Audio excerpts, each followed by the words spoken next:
For game 2 of this 3-game series between the Indians and the Rays. The Indians took game 1 last night 6-3. And hello everybody, Justin Kutcher alongside Brian Anderson. And Brian, these two teams both had high expectations coming into this year, but neither team has lived up to them.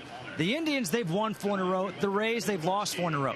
If they're going to turn things around, they got to rely on a couple players in Michael Brantley and Evan Longoria. Yeah, absolutely. And the Indians' offense right now showing signs of life, and they're being led by Michael Brantley. He leads the team in every meaningful offensive categories you see right there. Hits, home runs, runs batted in. Also, the owner of a 9-game hitting streak. He has been a consistent performer, and he kept that alive last night right here with this big blast in the 7th inning. That would tie the game up, a game that the Indians would eventually go on and win.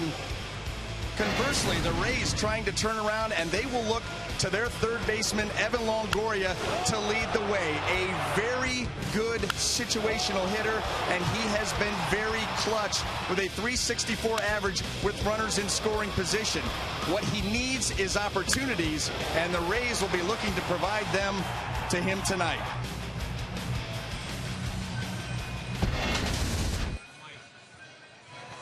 Done. Yeah.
lunch. Here we are in St. Petersburg. A beautiful day for some baseball. Game 2 of this 3-game series between the Indians and the Rays. The Indians won Game 1 last night, 6-3. And hello, everybody. Justin Kutcher alongside Brian Anderson. And Brian, these two teams had high expectations. They met last year in the playoffs. Both teams are off to a slow start, but if they're going to turn it around, they're going to rely on their 3-hole hitters. For Cleveland, that's Michael Brantley, and for Tampa Bay, that's Evan Longoria. Yeah, and let's start with Michael Brantley. The Indians' offense is showing signs of life, and they're being led by Michael Brantley. He leads them in every meaningful offensive category: hits, home runs, runs batted in, and he has been a consistent performer, the owner of a 9-game hitting streak, and he kept it alive with that shot last night. 7th inning, big home run to tie the game, a game the Indians would eventually go on and win. For the Rays trying to turn things around, they will look to their third baseman, Evan Longoria, to lead the way. He has been a very good situational hitter and very clutch at the same time. A .364 average with runners in scoring positions, but he needs opportunities, and the Rays will look to provide him with a few tonight. Eric Bedard is taking the field here for the Rays, getting all set, trying to win back-to-back starts. His last start was his first win since June of last year, and this is the lineup that he will face for the 17-19 Cleveland Indians, winners of 4 straight. Mike Aviles will lead things off and play left field. Nick Swisher will bat second and play first. Michael Brantley in center bats third. Carlos Santana will back then up and play third base. The DH is Ryan Rayburn. Asdrubal Cabrera will bat 6th and play short. Batting 7th is the catcher Yan Gomes. David Murphy in right field will bat 8th. And Jose Ramirez at second base will bat 9th. And they will face left-hander Eric Bedard. And Brian, what can we expect to see from Bedard? Well, he's making his 5th start of the season. You see his season numbers. And Eric Bedard, glove side fastball, very key for him in on the right-handed hitters. He will also cut it, change up, and a very good curveball. He's able to work the glove side fastball and get it for strikes. He can really get a team leaning out in front. That's when he pitches his best. That's what he did in his last start against the Yankees. 6 strong innings and picking up that first win of the season. Mike Aviles to lead things off here against the left-hander. And the first pitch fastball on the outside corner for a strike. Well, the other thing that you can look at from Eric Bedard is he's got that little slight turn out of the windup just to add a little bit of deception to the opposing hitters. The 0-1 from Bedard. Missing outside the fastball. 1 ball and 1 strike. Aviles, you saw his numbers. .329 with 2 home runs, 9 RBIs. And a home run in last night's ball game. He's got a unique stance. He really does. Very busy early on, and then he calms it down at the release point. Goes to try and do some damage. You know, he's been doing most of his damage down at the bottom of the order. But tonight, with Michael Bourne not in the lineup, Mike Aviles will take over up at the top. 1 ball, 2 strikes here for Bedard.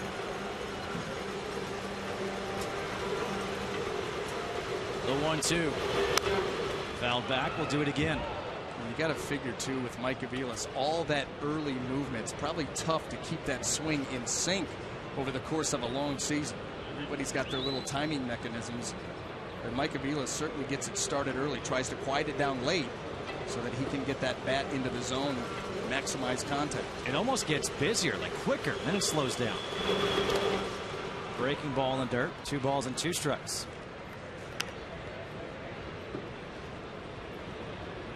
The umpires behind home plate, John Tumpain. At first base, Paul Nowert.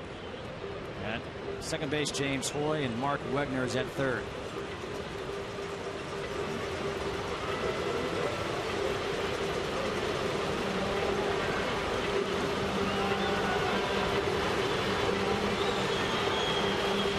Fastball up and in. Now it's 3 balls and 2 strikes. Yeah, and that's your action pitch. You know, 2-2, you want to make something happen right there. And Eric Bedard, that's that glove side fastball where he'll try to come in and crowd those righties.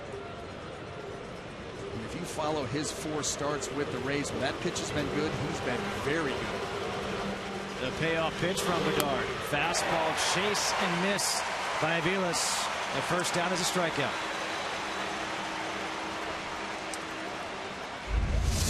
Eric Bedard, full count, comes back with a fastball, and it'll be interesting to see if he stays with that. You know, in the ball game last night, the Indians did prevail in that game 6-3, but a number of their hitters up and down that lineup chasing the fastball at the letters. Really was exposed last night. Jake Odorizzi, the starter for the Rays last night, did a tremendous job exposing that weakness, and Bedard picks up out number 1 in the same pitch. Now Nick Swisher, the switch-hitting first baseman, steps in, batting righty against the lefty Bedard. Swisher off to a slow start for the Indians. Fastball is high and outside for ball 1. Swisher 206 with 2 home runs and 13 RBIs. Part of that turnaround last year. He signed as a free agent. Michael Bourne signed as a free agent. Of course, Terry Francona became the manager. And next thing you know, this team is making a run and into the playoffs. 1-0 change up on the outside corner, 1-1. Well, and they really did that on the strength of their September schedule. I mean, they went off, finished with a 10-game winning streak, 21-6 overall in September. You talk about playing your best baseball at the end of the year. I don't think anybody was playing better than the Cleveland Indians. Fastball blown right by Swisher, 1-2. As a matter of fact, Terry Francona said that September last year may have been the most fun he's ever had as a manager. And don't forget, he won 2 World Series with the Red Sox, including snapping an 86-year drought. Says a lot, doesn't it? Wow. Coming back from an 0-3 deficit in the ALCS. Bedard looking for back-to-back strikeouts. Fouled away by Swisher. You know, there's something to be said for meaningful September baseball. And then when you get on a streak like they got on, and you start winning games, and you get down to the end where it really is every game matters. Every game is the difference between a wild card playoff game or going home, and you win 10 straight. Well, you can't have more fun than that. Another 1-2 pitch, trying for the breaking ball outside, misses. And see, that's what Eric Bedard will try and do. He does have that good curveball, that little deception in his delivery. And so if he's able to command the fastball in and then try to get you reaching out for that curveball, that's how he tries to get you out. He's been doing it for an awfully long time. 220th start in his career. The 2-2. Breaking ball in the air, center field. Desmond Jennings going back, has room. 2 away here in the first. A look at the defense here for the Rays in the outfield from left to right. Matt Joyce, we just saw Jennings in center, and Will Myers in right field. Around the horn in the infield, it's James Loney at first, Ben Zobrist at second, Yanel Escobar at short, Evan Longoria at third, and behind the plate is Ryan Hannigan. 2 away now for Michael Brantley.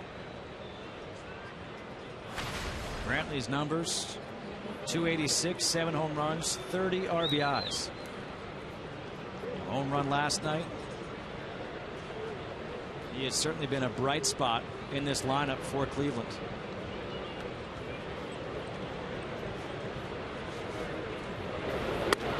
First pitch fastball in the outside corner.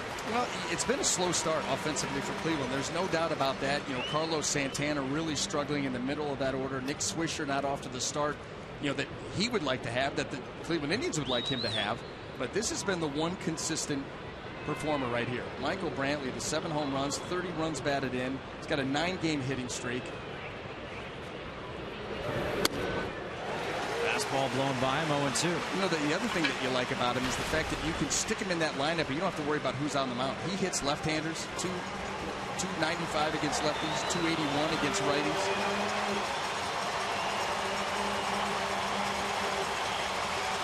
Bedard looking for a 1-2-3 first. Struck out Aviles. Swisher flew out to center. 0-2 the count now to Brantley. The 0-2 fastball just missing. I feel like I'm at the World Cup right now. Are those vuvuzelas I'm hearing? You got the air horn going. You're going to have some cowbell here at Tropicana Field. They're big on the cowbell here. I need more cowbell. That's how it started. That came from the owner, Stu Sternberg. When he took over here, that was one of his pushes, and the fans have responded. The 1-2 from Bedard. Breaking ball, got him swinging. A 1-2-3 inning work by Bedard. 2 strikeouts in the inning. No score. The Rays coming up.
Bottom half of the first, no score. Here's a lineup for the Rays. David DeJesus will lead things off in DH. Ben Zobrist bats second and plays second. In the 3-hole is Evan Longoria.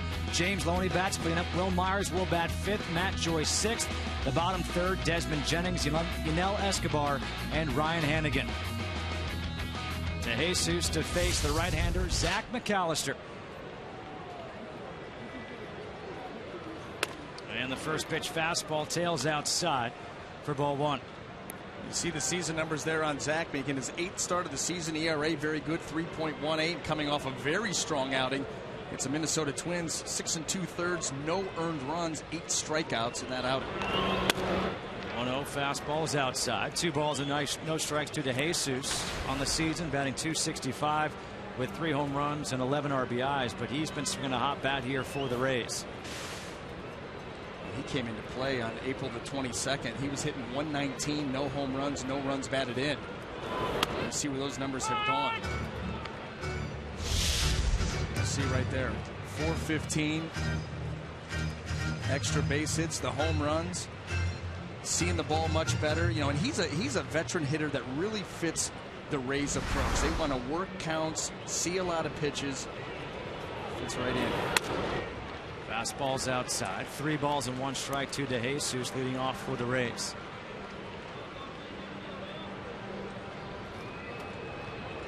Tampa Bay has lost 4 in a row. 6 straight home losses here at the Trop. The Indians have won 4 in a row. They snapped a 7-game losing streak on the road last night with that 6-3 victory. Pop up in foul territory. Carlos Santana looking up, has to make the catch. And you look up into this cover here at the Trop. It's not so easy. The defense behind McAllister in the outfield from left to right. Mike Aviles, Michael Brantley, and David Murphy around the horn in the infield. Nick Swisher at first base. Jose Ramirez at second. Has Dribble Cabrera at short. Santana at third. And Yan Gomes behind the plate. You know, Justin, you mentioned those pop-ups being a lot tougher than maybe you think they would be. The roof here at Tropicana Field is an off-white. And when you get a baseball, baseballs don't come out pearly white for a baseball game. They're going to be rubbed up a little bit, and they really match the color of Tropicana Field's roof. So if you take your eye off the ball, it is extremely difficult to find it again and be able to track it down, especially if you're on the move. Which do you think is more difficult, this or the old Metrodome? They're both awful. They're both awful. I have had the privilege to shag fly balls in both of them, and they were unique set of challenges. Don't take your eye off the ball. That is truer here and there than anywhere else. The 1-0 to Ben Zobrist. Fastball in the outside corner. 1 ball and 1 strike. Zobrist on the season, 265, 3 home runs and 9 RBIs.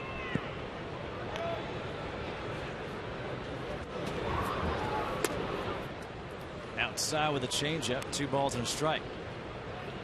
It's almost rare to see an off-speed pitch by McAllister. Oh, you're going to see a heavy dose of the fastball. You know, he's 6'6", 240 pounds, driving the ball downhill.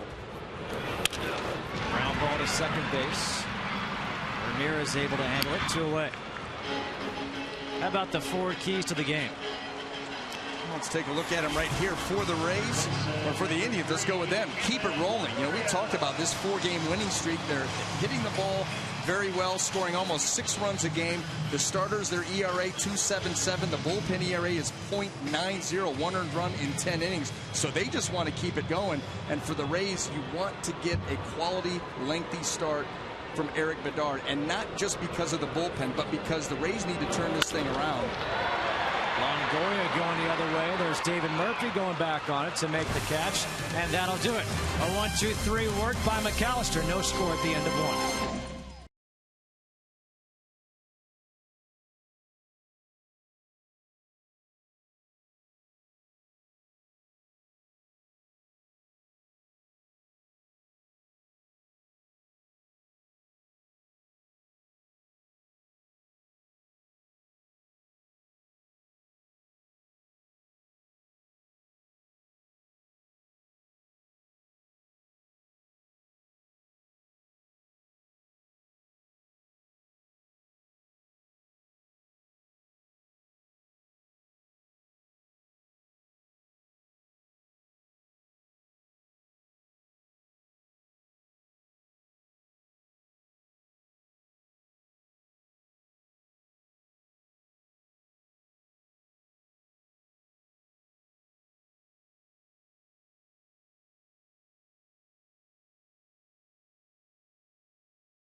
Top of the second, back here at the Trop, no score. Both teams went down in order in the first. Carlos Santana will lead things off here against Eric Bedard in the second.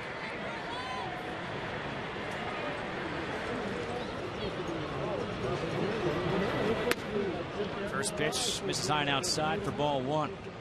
So Evan Longoria didn't exactly cooperate with us as we were talking about the 4 keys to the game, and you were talking about how they need length out of their starter in Eric Bedard. Yeah, and you know, you want to save the bullpen, but more importantly, it's about setting the tone. Eric did a great job of that in the first inning, and it goes to what Terry Francona, the manager of the Cleveland Indians, was telling us before the game when he said, listen, they had gone out west, road trip, they went 0-6. He said, if we're going to turn this around, it's going to be the starting pitching that sets the tone and the tempo and starts to right the ship. And that's exactly what the Rays need, having dropped 4 in a row. Yep. Need a big one from Eric tonight.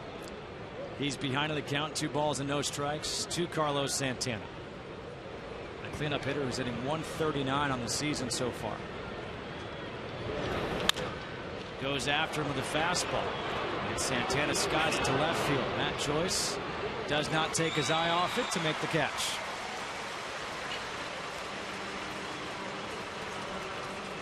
One away now for Ryan Rayburn. Number 9, Ryan Rayburn. What are you seeing early on here from Bedard? Well, you know, the fastball to both sides of the plate, and that's what he's going to do. The fastball glove side, we talked about how important that is, but it sets up that fastball away.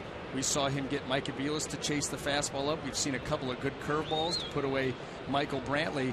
So right now, the stuff for Eric Bedard looks very good, and he continues to build off that confidence coming off of his last 2 starts. Starts off Rayburn with a fastball inside for ball 1. In his last 2 outings, tough pitches or tough places to pitch. At Fenway, at Yankee Stadium. He's gone 11 innings in those 2 starts, giving up just 2 earned runs. So you got to believe that that has really boosted his confidence coming home. 1-0 off speed pitch. Gets Rayburn out in front. 1 ball and 1 strike.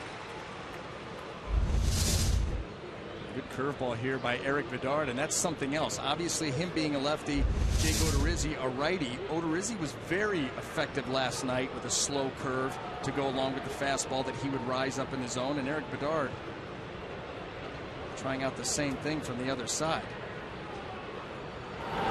1-1 fastball down the right field line, slicing towards the line, out of play, foul ball. Nice play. Nice play. Leaning over the tarp with the DJ kitty hat giveaway tonight. That's why you bring your glove to the ballpark. I thought you might telestrate for that one. No? Just let that picture speak for itself. 1 ball, 2 strikes. The count here to Rayburn. 1 away. Top of the 2nd. No score. Indians and Rays. You'd be a brave man to wear that hat. You wouldn't wear it? Oh, I've already won. Okay. So you're a brave man. It's 2 balls and 2 strikes. Connect the dots.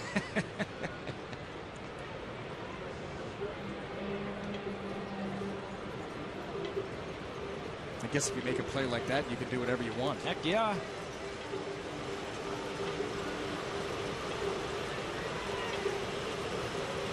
The 2-2 from Bedard. Pop back this way. And folks, just so you know, Brian Anderson did not even flinch. If he was wearing the hat, maybe he would have reached out to try to make the play. Right. It gives you confidence. Eric Bedard, confidence right now. DJ Kitty Hat gives you confidence. It exudes confidence. Still 2 balls and 2 strikes. The count here to Rayburn. Off speed, the check swing. Did he go? The appeal. He did not, says Paul Nauer. Trying to get the chase on the curveball. This is going to be close. Holds up. Good call. Full count now to Rayburn. The Cowbells, they've got him going.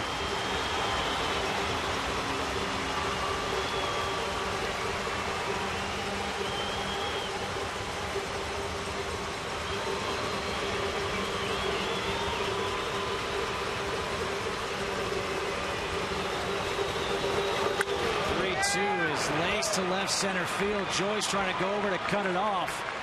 Digging for 2 is Rayburn, and he will be in there with a 1-out double. Well, Ryan Rayburn, who has been a menace to left-handed pitching over his career, gets one here out and over the plate.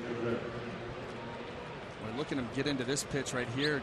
Hands through, barrel right to the baseball. He hit that ball hard enough to force Matt Joyce deep into the gap, and that's what allowed him to get into second base. 2nd double of the year for Rayburn. Runner in scoring position now for Asdrubal Cabrera.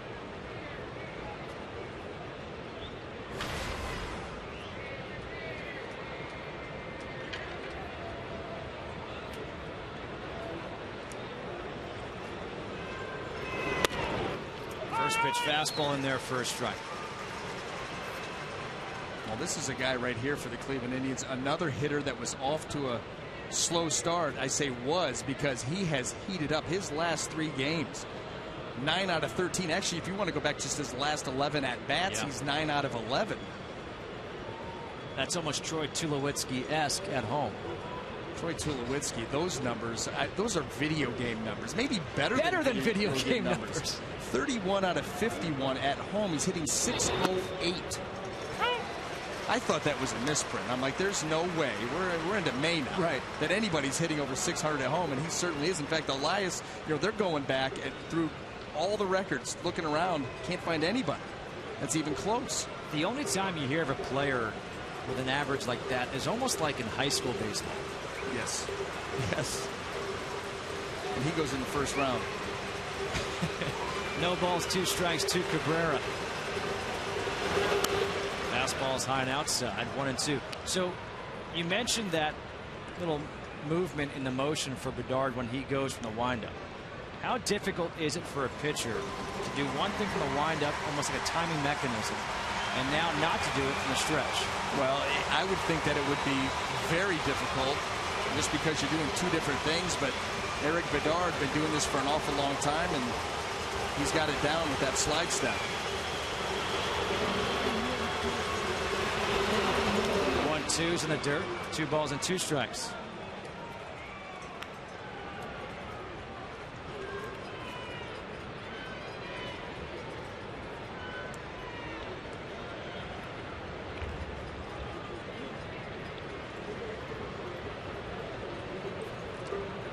We now welcome those of you who are just watching the Dodgers defeat the Giants 6-2. Justin Kutcher alongside Brian Anderson here at the Trop in St. Petersburg. No score top of the second, Indians and Rays. Ryan Rayburn on at second base after a 1-out double. 2 balls, 2 strikes. The counter has dribbled Cabrera. 2-2 is pulled foul. We'll do it again. The Indians won last night in the opener 6-3, snapping a 7-game losing streak on the road. They're just 5-11 on the road on the year, but they have won 4 in a row. Conversely, these Rays have lost 4 in a row and have lost 6 straight here at home. I have not won a home game since April the 22nd. That was a 7-3 win over the Minnesota Twins. Lost the last 2 of that series, went out on a long 10-day road trip, went 5-5 on that trip, actually won 4 out of 5 to finish up that trip. Came home feeling really good about themselves. Didn't pan out. Swept by Baltimore, and the Indians took the opener of this series.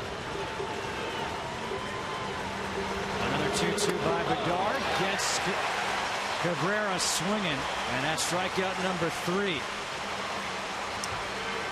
Now, and this could be a byproduct here of the scouting report on Eric Bedard. Waiting for that fastball in. He goes back away, a little bit of elevation, able to get it over the swing of Cabrera and pick up a big strikeout there with a man in scoring position. 2 away now for Yan Gomes. And as dribbled Cabrera, as you had talked about, had been so hot. 9 for his last 11, and he gets a big strikeout right there. 2 away for Gomes. He's hitting .262 with 4 home runs and 13 RBIs on the season.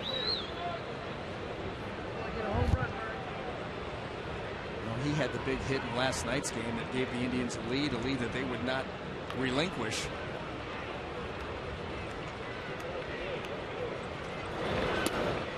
First pitch changeup missing low and outside for ball 1.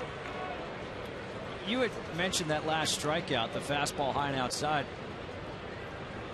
When Joe Madden was talking to us before the game, he said everyone talks about having to get the ball down, but sometimes pitchers need to get the ball up. Does Bedard fall into that category? He can because of the curveball. A lot of guys that have a good curveball with good depth can pitch up in the zone. It's not easy to do because of that very reason, what Joe was talking about. All the while you're growing up, you're taught down, down with everything. So to all of a sudden make that transition and realize that my fastball up in the zone is a quality pitch and it can work up there, that's a whole different line of sight, a whole different release point to be able to pitch up there and pitch effectively. But Eric can do that because of the curveball, the depth that he gets on that. And he can use one pitch to play off of the other. At one time, Bedard was one of the best pitchers in all of baseball. 1-1 in the air to center. Desmond Jennings over a couple steps to his left to make the catch. And that'll do it. So Bedard strands Rayburn at second. No score through an inning and a half.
Bottom half of the second, scoreless game here at the Trop in St. Petersburg. It'll be 4, 5, 6 in the order for the Rays. Loney, Myers, and Joyce.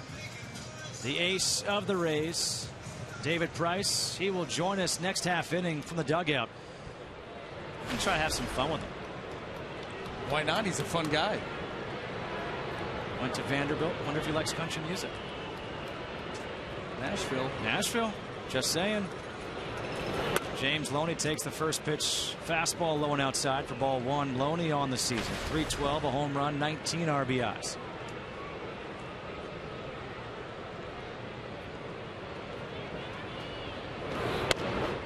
McAllister's 1-0 is in there. 1 ball and 1 strike.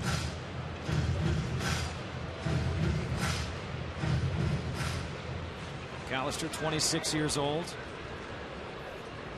has struggled this year on the road. That curveball got away from him. 2-1 on the road this year. 1-2 with a 5.59 ERA in 4 starts. At home, 2-0 with a 0.89 ERA in 3 starts.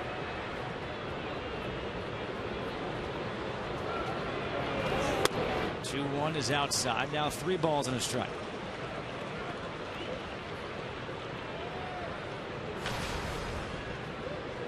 There you have it. Home road splits. 2 of those 3 starts, you don't give up anything. A comebacker. Nice play by McAllister. The underhand flip, 1 away. And those numbers tend to even out as the year goes on. Small sample size still. I mean, in a 3-start span, you have 1 bad one, right? And there you go. Your numbers are blown for a while.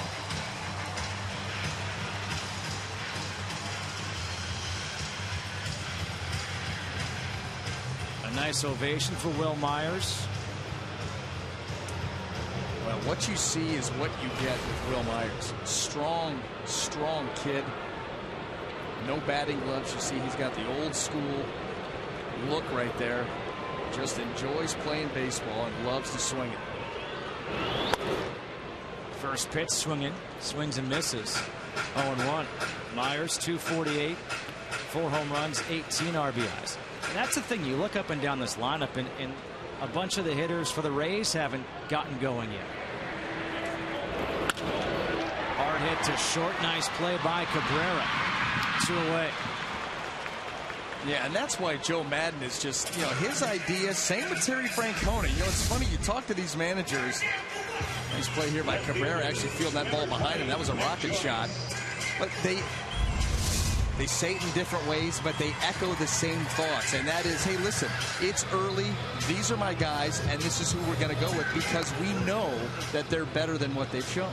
It's kind of that saying of, look at the back of the baseball card. Eventually, it's going to even out. Carlos Santana is not going to be below 150 this season. I'm sorry, he's too good of a hitter. And that's the other thing. He's taking his walks. He's seeing the ball well. So you know that that's going to come around. 1 ball, no strikes to Matt Joyce. 287, 2 home runs, 15 RBIs. Fastball in the inside corner. Good pitch there by McAllister. And with Will Myers, we go back to him. American League Rookie of the Year last year. He came up with a huge impact. Really helped this team get into the playoffs. And so now everybody takes notice. Who's the Rookie of the Year? Will Myers, the big right fielder for the Rays. Well, let's break him down. And how can we expose that swing? And that's what he's going through right now. Starting to learn, getting around the league for the 2nd and 3rd time. You can see those numbers. Came up 88 games, average the home runs batted in. Came up the middle of June. Was not phased at all by the bright lights. Joyce in the air to center field. Brantley back by the warning track makes the catch, and that'll do it here in the second. Another 1-2-3 worked by McAllister. No score.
Top of the third here at the Trop. Eric Bedard to face David Murphy leading off.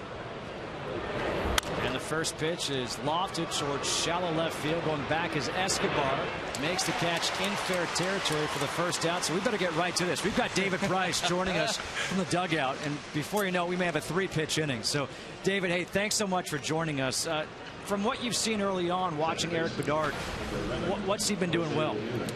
He mixes eye levels really well, and he changes speeds. He's around the zone. He's throwing strikes. Whenever you can do that, you have guys 0-1, 1-2, 0-2. You know, it puts them in swing mode, and you can get stuff like that at first pitch out. Hey, David, being the leader, the ace of this staff, and having it decimated by injuries early in the season, is there any added pressure when you go out there and take them out on yourself? No. I mean, I can't do that to myself because I feel like I already put enough pressure on myself to go out there and perform the way that I feel that I should. So whenever other guys go down, I can't put that pressure on myself. I feel like everybody just kind of has to step up and do their job a little bit better, and things will come together for you. 1 ball and 1 strike. The count here to Jose Ramirez. 1 away here in the third. We are speaking with David Price, the ace for this Rays rotation. David, have to ask you, coming up on the next road trip, you guys are going to be dressing up in Woodstock clothes. Ramirez lost one to center field. Desmond Jennings comes in a couple of steps. Do you have your outfit picked out? I do have my outfit. I did not pick it out. My wonderful girlfriend Tiffany went to the thrift store and hopefully made a couple cheap purchases for some Woodstock clothes. Maybe an afro, a headband, something along those lines, and she took care of it. How much fun is it for you guys to do that on road trips? I mean, it's a lot of fun. You get to see guys' personality. We really buy into it. It's something different for us to do. We enjoy it. By the way, feel free to hit Archer if you want. Can't do that. He's franchise. Can't do that. Hey, David, coming out of Vanderbilt, know that you're a big James Franklin fan, the head coach, football coach. He leaves and goes to Penn State. Your thoughts? It was close to home for him. That was his dream job, outside of the NFL, and I cannot, blame somebody for going back to work where they're from, where their family is, and in that type of environment. So, he made a decision for himself and his family, and I get it. Hey, David, thanks so much. And tell Bedard next time when we have you on to slow it down, all right? All right, guys. No score through 2.5 here in St. Pete.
Bottom half of the third In the bottom third of the order for the Rays against Zach McAllister, Desmond Jennings' first pitch swing lines a single to left field, and that's the first hit of the ball game for the Rays.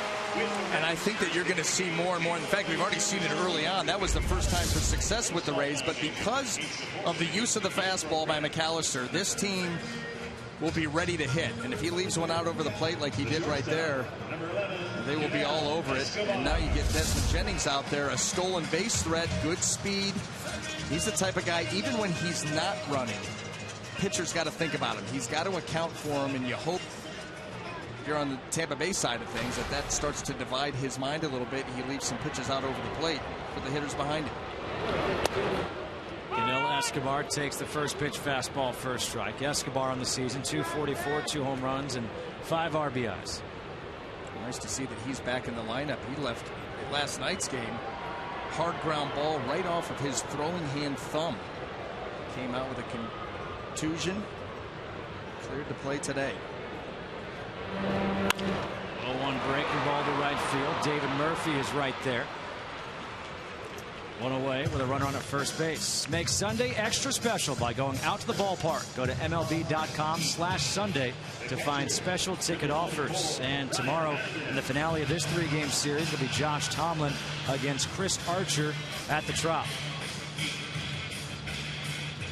One away now for Ryan Hanigan.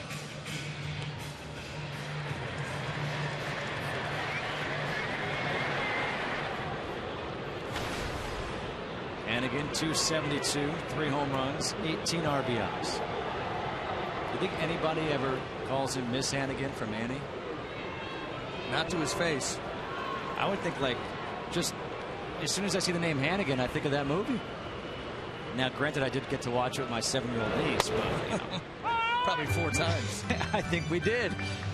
First pitch fastball is in there, first strike. Who was the worst? What was the worst ballpark for hecklers for you? Oh, I mean, either one in Philadelphia. They win hands down. They are ruthless in Philly.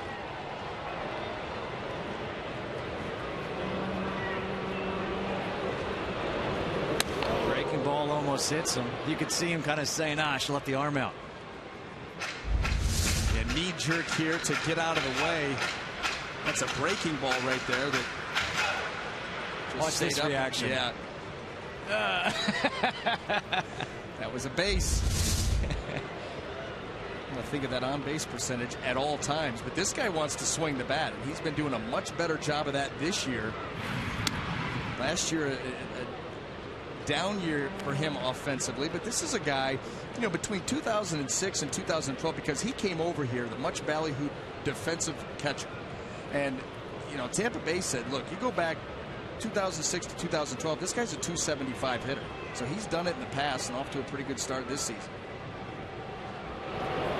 1-1 fastball on the outside corner, 1-2. You saw that shot there of Desmond Jennings trying to affect Zach McAllister with that leadoff. I mean, that's why it's so important. You got to be quick to the plate. You head to home plate. When you got a base stealer on there, you come set. He's got a comfortable lead. A right-hander will vary his times to the plate. He'll hold the ball a little bit longer. Anything that he can do to cause that base stealer to sink into his heels a little bit. 1-2 fastball, catch the outside corner. The first strikeout of the game for McAllister. 2 away here in the third. Modified delivery, and I'll tell you what, he buries that fastball right on the outside corner, and Ryan Hanigan knew it. Now, this year, base stealers 5 out of 6 against McAllister. In fact, you go back to 2012, they were 18 out of 19 in just 125 plus innings. So this has been an issue for him in the past, but you can see that delivery to Hanigan, quick to the plate and tough to run. DeJesus fouled out to third his first time up. Jennings is 8 for 9 on the season in stolen bases. And you kind of wonder, you kind of think that here with 2 outs, get your leadoff man on, it'd be a good time to run. This would be a great time to run. Try to make something happen. And there he goes. Breaking ball. Going just throw it down. Not in time. Stolen base number 9 for Jennings.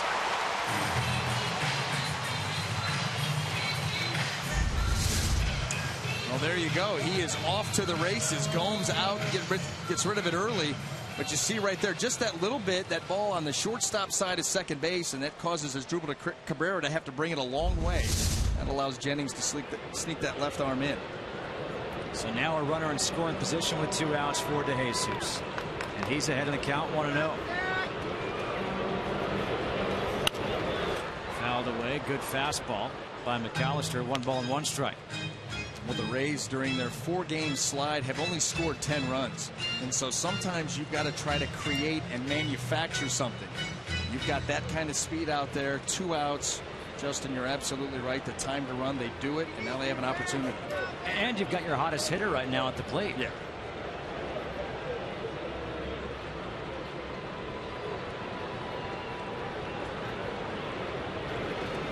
The 1-1.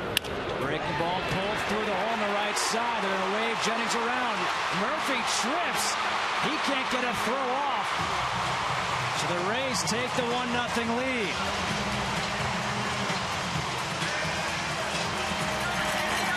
Murphy gets his feet crossed up. I'm not sure it would have mattered. 2 outs running on contact. Desmond Jennings is probably going to score anyway, but David DeJesus, that breaking ball ends up leaking back out over the plate, and he hammers it into right field, and you see, you just catch that toe in this field turf, and down he goes.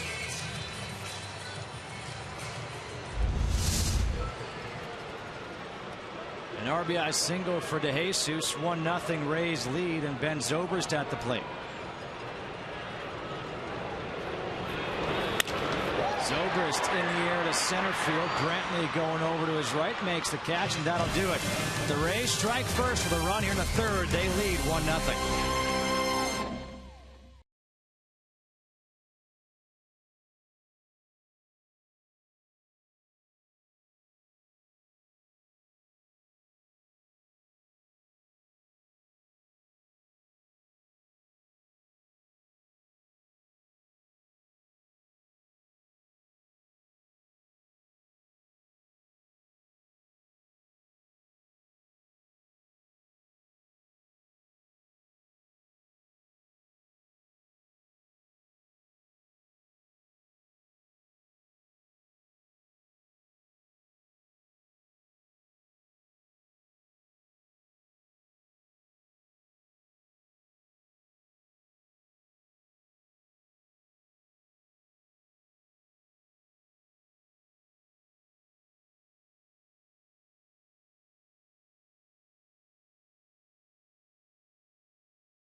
One nothing Rays lead the Indians here as we go to the top of the 4th inning.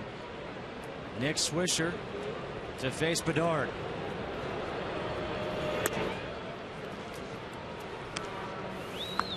Fastball is outside. 1 ball, no strikes. Swisher flew out to center field his first time up.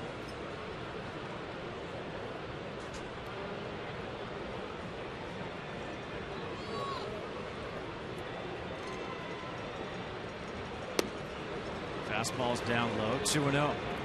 It was a 6-pitch 3rd inning for Eric Bedard. Just when things were about to get good with David Price. A 6-pitch inning. Fastball misses inside, now 3-0. There was plenty more that we needed to get to. Oh my gosh. Never got to talk about country music, going to school in Nashville, living there. About his Bulldog Astro. 3-0 called for strike. Swisher thought he had the 4-pitch walk. This is a fastball away, Bedard, and it borderline pitch. Don't ever assume, I guess. Guessing if it was 3-1, that would have been ball 4.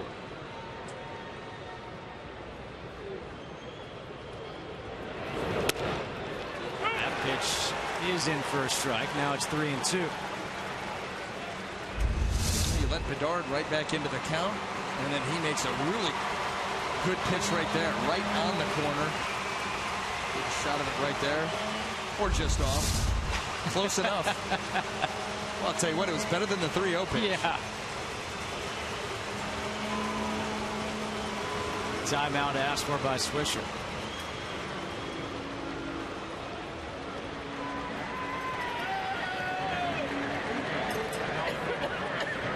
Three balls and 2 strikes to Nick Swisher, leading off here in the 4th for Cleveland.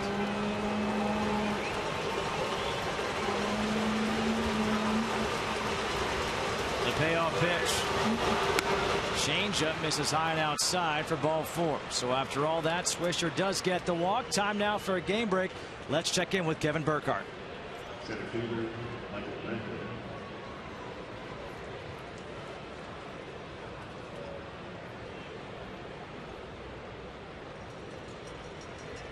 All right, thanks so much, Kevin. Back here in St. Pete, Michael Brantley now hits with a runner on at first base. Brantley struck out his first time up. Riding a 9-game hitting streak. 3 home runs, 11 RBIs, and 4 doubles over that 9-game hitting streak. And a good first pitch fastball in the outside corner for strike 1. You know, Brantley and Price kind of look alike. Could see that. Add some facial hair. Yeah. That's an acute observation, Justin.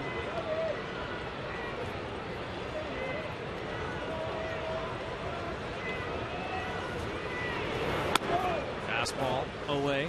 1 ball and 1 strike. David, turn to us. There you go. They could be brothers. I'd buy it.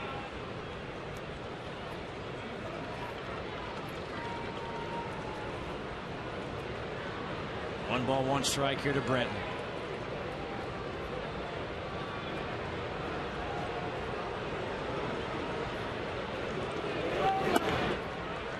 Going away for the 3rd straight time with a fastball. Now it's 2 balls and a strike.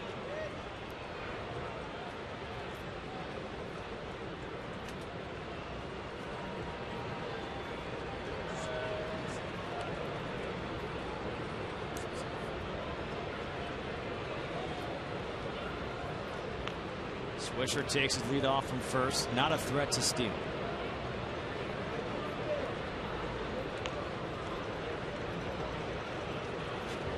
Goes the changeup outside. Now it's 3 balls and a strike. You know, and you'd like to see Eric Bedard get back to that aggressive mindset. Here, a 2-1 changeup, lefty on lefty, just kind of pushes it out there off the plate.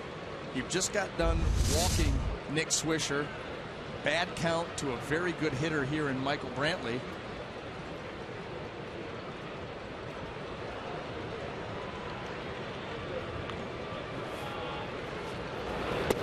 3-1 fastball is outside. Back-to-back walks issued by Bedard. As we take a look at tonight's pitcher profile, brought to you by Bank of America. And this being the 11th season in Major League Baseball for Bedard. I mentioned before how he was at one time one of the top pitchers in all of baseball. Look at the trade. When he was traded from Baltimore to Seattle, it basically started the run for Baltimore when they got Adam Jones, Chris Tillman, and George Sherrill. I mean, that's a lot. Big time George Sherrill in the bullpen. Chris Tillman, who's now the Orioles #1, and Adam Jones. Their center fielder. I mean, that's a big-time trade right there. And that was in February of 2008, coming off 2 seasons where Bedard won 15 games in 2006, 13-5 in 2007. So strike while the iron's hot with Eric Bedard. Those are 2 big seasons that he had. And because of that trade and other moves, now Baltimore, I mean, they've turned it around, the last 3 years or so. And here they are in first place by a half a game in the American League East. They missed the playoffs last year. The season before that, 2012, they were in there, won the wild card game against the Rangers, pushed the Yankees. The 0-1 breaking ball to Santana, no balls and 2 strikes. It's funny, when it was 3-1 to Brantley, I almost wondered, is it better to walk him, not give in on 3-1, and face Santana, who's been struggling so much this season, hitting just 138. Hitting just 138, but he's still Carlos Santana, and there is still a lot of danger here. I do not know if I want to walk a guy to get a runner into scoring position. Even though he's been struggling, he is still capable. The 0-2 goes to the off-speed pitch again. 1 ball and 2 strikes.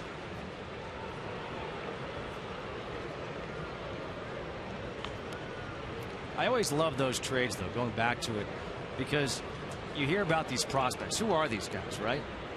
And now you look back a few years later, you're like, wow, yeah, look who these guys are. And they're not just on that team. These are top-end guys. It's your opening day starter and your starting center fielder, middle-of-the-order guy. And George Sherrill was that lefty coming out of the bullpen that no left-handed hitter wanted to face. 1 ball, 2 strikes here to Santana after back-to-back walks to Swisher and Brantley leading off this inning. The Rays scored in the bottom half of the 3rd. You always hear about people talk about the importance of putting up that 0 after your offense puts up a run. It's that shutdown inning. And boy, if you can go out there, throw up that 0, get right back in, you're looking at that 6-pitch inning, get your team back in the dugout and look to add on. 1-2 fastballs high and outside. Now 2-2. But one thing that Eric cannot do is nibble. And that's what you're starting to see him do here. You look back at that 6-pitch inning, he's coming right after guys, getting quick outs. When he's able to do that, he's able to be successful. But 2 free passes, the Indians haven't had to put a ball in play.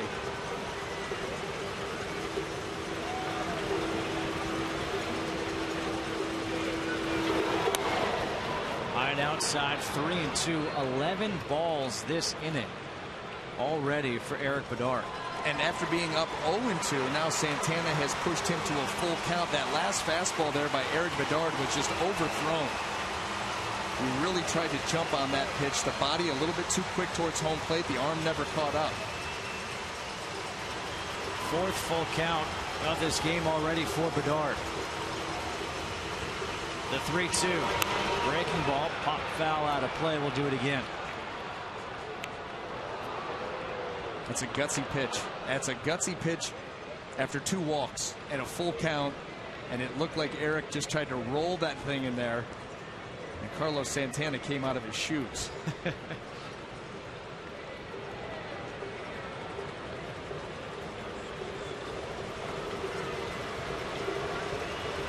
Swisher at second, Brantley on at first.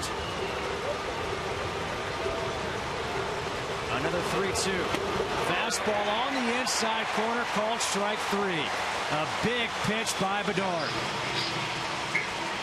And that's not exactly the location that he wanted it, but effective nonetheless. Trying to go down and away. You see where Hannigan's actually set up middle. And that ball cutting across the plate at 87 miles an hour. Picks up a big out right there.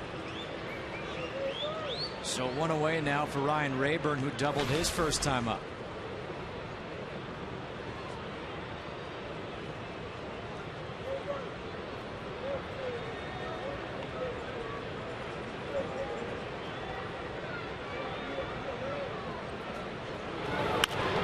First pitch fastball is fouled away. Tell you what, the fans came out to play here today at the Trop. I'll tell you, when this building fills up, and it's pretty close to being filled tonight, You get those cowbells going, it gets loud in here. No place for the noise to go. Can get quite festive. I'm impressed by their glove skills. We saw the play down the right field line. We see a play in the first row up here of the upper deck. That's 2 clean catches. See, he gets an ice cream for his reward.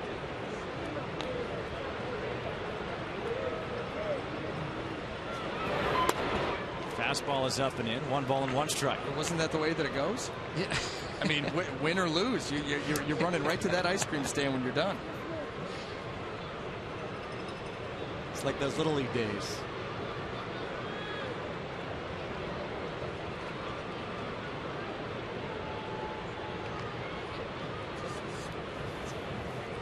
One ball, 1 strike. Here the count to Rayburn.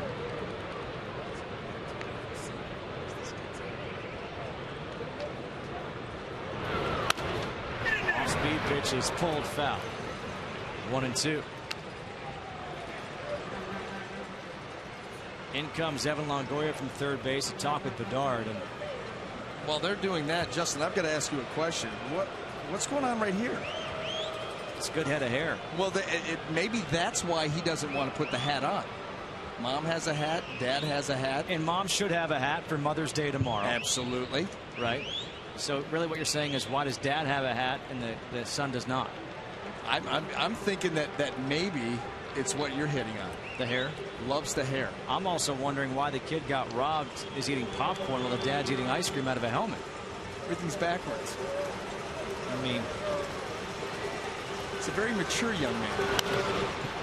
Fouled back, stays 1 ball and 2 strikes. No, Dad, you've got the ice cream. I'll take the popcorn. And you can have the hat. And I want the keys too. And make sure you're home by 10. Zobrist trying to stay loose out there at second. They are now famous.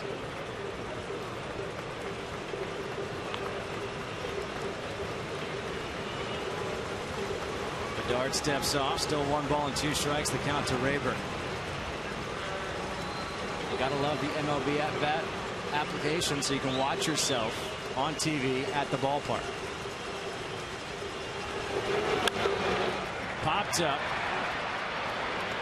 in the infield at short. Infield fly rule is called. Escobar makes the catch. 2 away.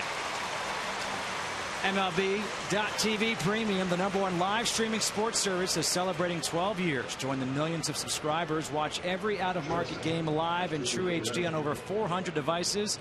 Visit MLB.com for details. They're watching it right now on the iPhone. They're saying, look, see, that's us. Watching the game live while they're at the game live. 2 away now for Asdrubal Cabrera. Struck out his first time up. 4 strikeouts through 3 2/3 thus far for Eric Bedard. Trying to get out of a jam. Walked the first 2 batters of the inning. Struck out Santana looking. Now got Rayburn to pop out to short. First pitch swinging is Cabrera. Lofts it to center field. Jennings is there, and Bedard gets out of the jam. No runs, no hits, 2 men left on. We're through 3.5, 1-0 Rays.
full card of epic bouts, including 7th-ranked Matt Brown taking on 14th-ranked Eric Silva. Coverage begins next right here on Fox Sports 1 and streaming live on Fox Sports Go. Be careful, don't get the hands too close. Evan Longoria leading off here in the 4th, takes the first pitch curveball for a strike. You ever go out to the Rays tank? I have been out to the Rays tank. Have you touched a Ray? I have not touched a Ray. I would not do that. I wouldn't either, but I hear word is on the street that these are very docile Rays. Yeah, I'm still scared. I admit it. I'm not tempting. Although the 4-year-old will. Hey, I will let him touch the Ray. I'm not going to go there. Perfectly fine to just watch them. Yeah, cheer him on. No balls, 2 strikes. The count to Longoria, lined out to right field his first time up. In the dirt, 1-2. So we're seeing something from Zach McAllister here in the 4th that we really haven't seen in the first 3 innings. And that's him at least showing a breaking ball. Well, you just cannot stay all fastball. I don't care who you are. Fastball in on the hands. That is his bread and butter. And really, even when he falls behind in the count, where you know those are fastball, typically your fastball counts. Overall, he's at about 91% fastballs, even when behind. So he loves the fastball. He's going to use the fastball, but in order to make that pitch effective, he's going to show you something else every now and then. Another 1-2 missing inside with a changeup. 2 balls and 2 strikes. Just to let you know that he has it.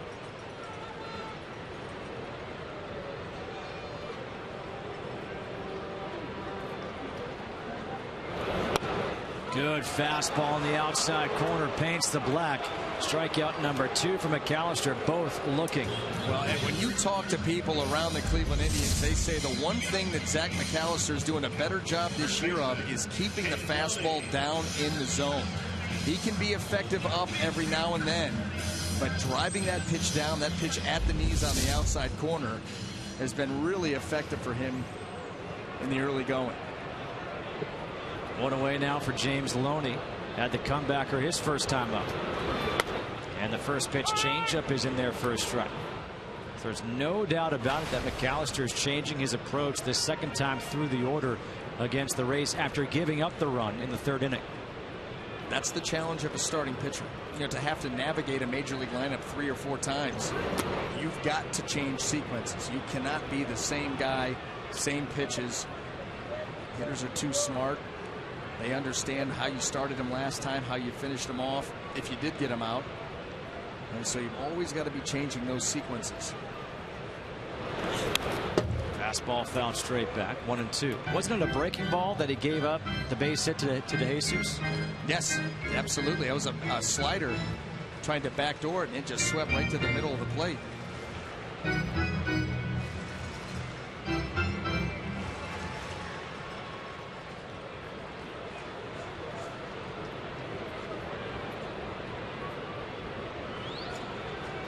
McAllister looking for back-to-back strikeouts. The 1-2. Fouled away again. You know, and you wonder if Zach McAllister feels good about that slider right now. Just hasn't gotten the release point, hasn't gotten that pitch quite where he wants it. Right there, it was called for by Yan Gomes. James Loney, a pretty accomplished hitter, he said, no, I'll go with the sinker down and away. Try to get him to hit something to the left side, which is exactly what James Loney will do. Another 1-2. Changeup. Hit into right field. A 1-out single for Loney. Time for a game break. Let's go back to Kevin Burkhardt in L.A.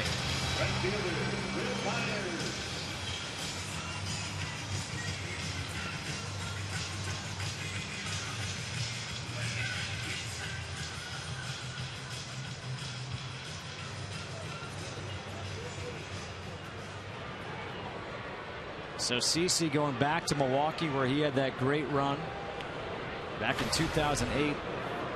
What do you think is wrong with Sabathia as Will Myers steps to the plate? I don't think anything's wrong with Sabathia outside of the fact that all of those years, the wear and tear, this stuff is just not there. You know, I mean, he was a guy that was at, you know, low to mid 90s, could just overpower you with the fastball, had that wipeout slider, the changeup, which was a pitch that really took him from a very good pitcher to an elite pitcher in the game of baseball. And right now, all of those innings.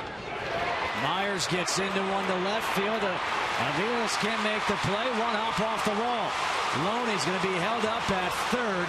A double for Myers, and Tampa Bay's got runners on second and third with one out here in the fourth.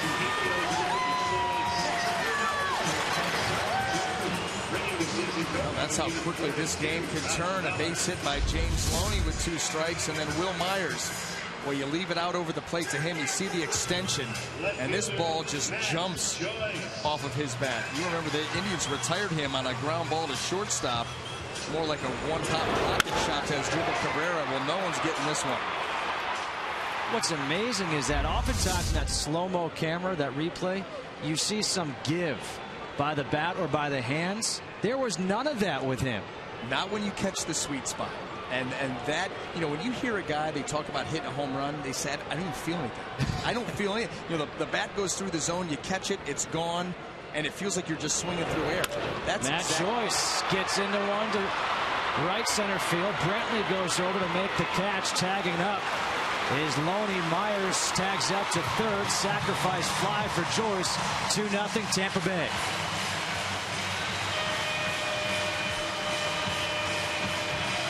Matt Joyce not going to waste any time. He's got runners on second and third. One out. Get a pitch that you feel like you can handle, get it out into the outfield. Sure, you'd love for it to hit turf and be on the run, but a sacrifice fly, and the Rays have now doubled their lead. You know, but going back to that, when you catch one crisp, there's no wiggle because you hit the sweet spot, and there's nothing. When you feel something, it's because you've hit it just off the sweet spot, whether it's at the end of the bat or down near the handle. There's a little wiggle in the bat. You feel those. When you catch it clean, you feel nothing, and you saw a shot of that. It's like golf. When you hit on the sweet spot, you don't feel a thing. 1-0 breaking ball there to Desmond Jennings is outside. This is what we're talking about.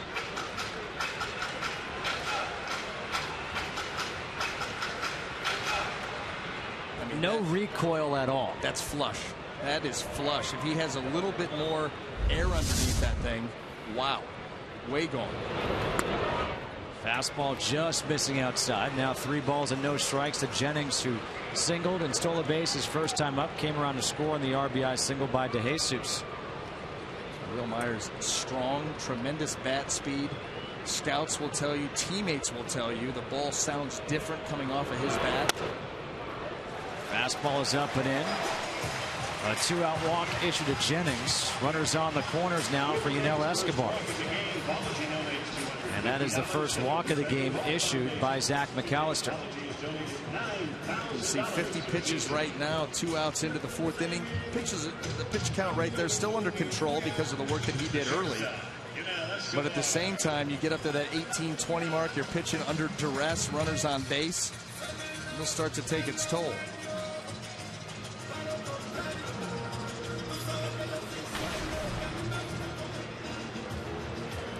Escobar flew out to right field his first time up. Now batting .242 on the season. Has a runner in scoring position with 2 outs, and his team leading 2-0. And the first pitch curveball missing inside for ball 1. That's what right now the Rays are taking advantage of. With Zach McAllister tonight so far, it's been the fastball or nothing. Has not had a good feel for the breaking stuff or the changeup. So the Rays zoning in on that fastball and taking advantage of the mistake off speed. Fastball in the outside corner, 1-1. I've always kind of wondered this. You know, you said before, as a starter, you have to figure out how to navigate your way through the lineup the 2nd, 3rd, maybe 4th time through. But if that fastball was working so well locating and just showing a different pitch every now and then, why change it up the next time through if you had success the first time? I don't know. I mean, if it's not broke, don't fix it. That being said, you've just got to move the pitches around. You know, some guys you want to get them out, down, and away, and there's different ways to do that. You move their feet, you pitch in to then get them out away. But yeah, if something's working, you just continue to hammer it home, always being aware that I may have to make an adjustment on the fly. And I may have to make an adjustment on the fly during the course of the at-bat. Right. I mean, I may want to go down fastball down and away to this guy, and all of a sudden he dives out over the plate, shoots one down the line that slices foul. I realize right then and there, he's diving, and he's looking for the pitch that I want to throw. So I've got to adjust from there, maybe come with something in to stand him back up, and then go back out away. And the thing about it is these pitchers, when they release the ball to the plate, no matter what happens, typically, the light bulb goes off, and you already know, before you even get back up on the mound, you already know the next pitch you want to go to based on the reaction of the hitter, the swing that he takes, the way that he takes it. 1 ball, 2 strikes here to Escobar. Runners on the corners, 2 outs. Bottom half of the 4th, and the Rays lead 2-0. Myers at third, Jennings at first. The 1-2, Jennings takes off from first, a hit and run as Escobar goes the other way with it. Myers comes in to score, RBI single for Escobar. I don't know if that was a hit and run with 2 strikes, but he went right through that vacated hole. Well, Desmond was off and running, and how Yunel Escobar was able to get on top of that pitch, I don't know. This ball's up. Look at Yunel, able to just slice that thing. Get him throw those hands out there, catch that ball deeper into the zone, and just push it right over there to the right side. That's a big 2-out hit for the Rays. Runners on the corners again, and a meeting out on the mound as Mickey Callaway comes out to speak with Zach McAllister.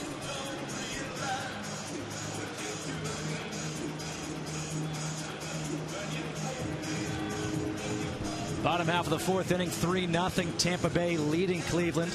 Justin Kutcher alongside Brian Anderson, and here in the last 2 innings or so, we've seen this Tampa Bay offense adjust to Zach McAllister. Zach McAllister very effective early on with the fastball. The Rays, they recognize that, has not been as good with the off-speed stuff, the slider, the curveball, the changeup, and so they've been looking for those mistakes out over the plate, but really hone in on that fastball. They know he likes to use it, and he was effective with it.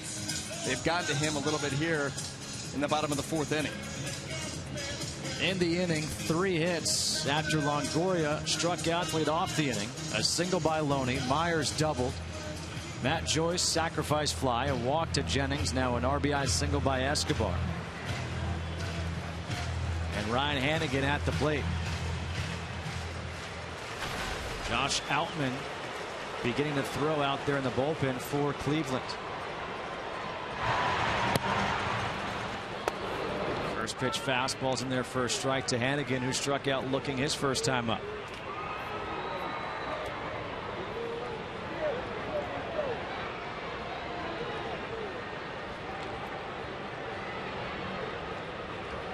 Four hits allowed by McAllister, the 2nd time through the order against these Rays.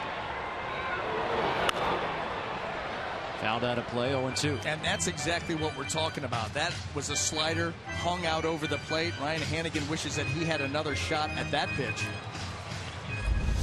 Just inconsistent with the off-speed stuff. Look at that. Ooh. Boy, as a pitcher, when you let pitches like that go, you get whiplash? Typically you do. And you are so thrilled when it becomes a foul ball strike. You know that you've got to make a better pitch the next time around. Tim McCarver had one of the great lines. I think it was during the division series back in like 2002, Angels against Yankees, and he said hanging sliders end up in the seats. And they do. Every time. Every time. Cement mixer. They just scream out, hit me. 26 pitches this inning for McAllister. Ahead of the count, 0-2. Jennings at third.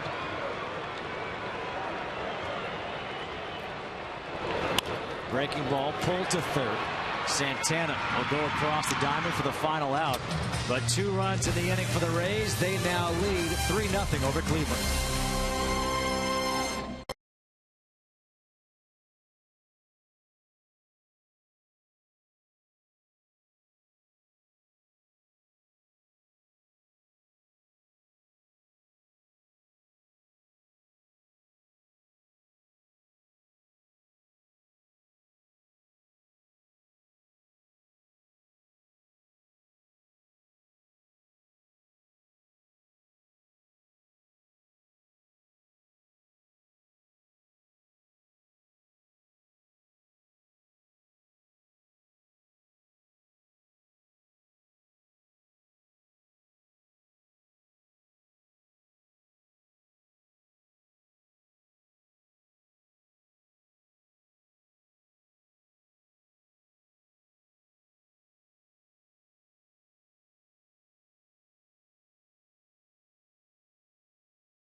game summary. Eric Bedard has been very good so far through 4 innings, giving up just 1 hit, has walked 2 and 4 strikeouts. The big strikeout coming against Carlos Santana. David DeJesus got the Rays on the board with the RBI single in the 3rd that scored Desmond Jennings. And then the Rays put 2 more on the board in the 4th. The sacrifice fly by Joyce. And the RBI single by Yanel Escobar.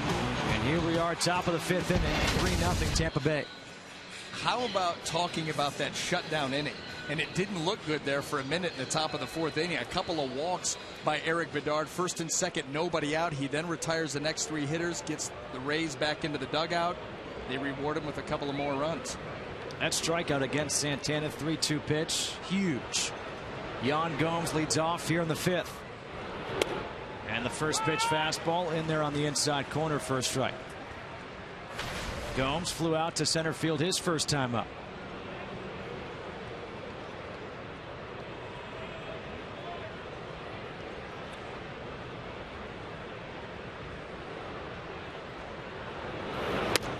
Fastball's high and outside, 1-1. Kind of an abbreviated shift here by the Rays.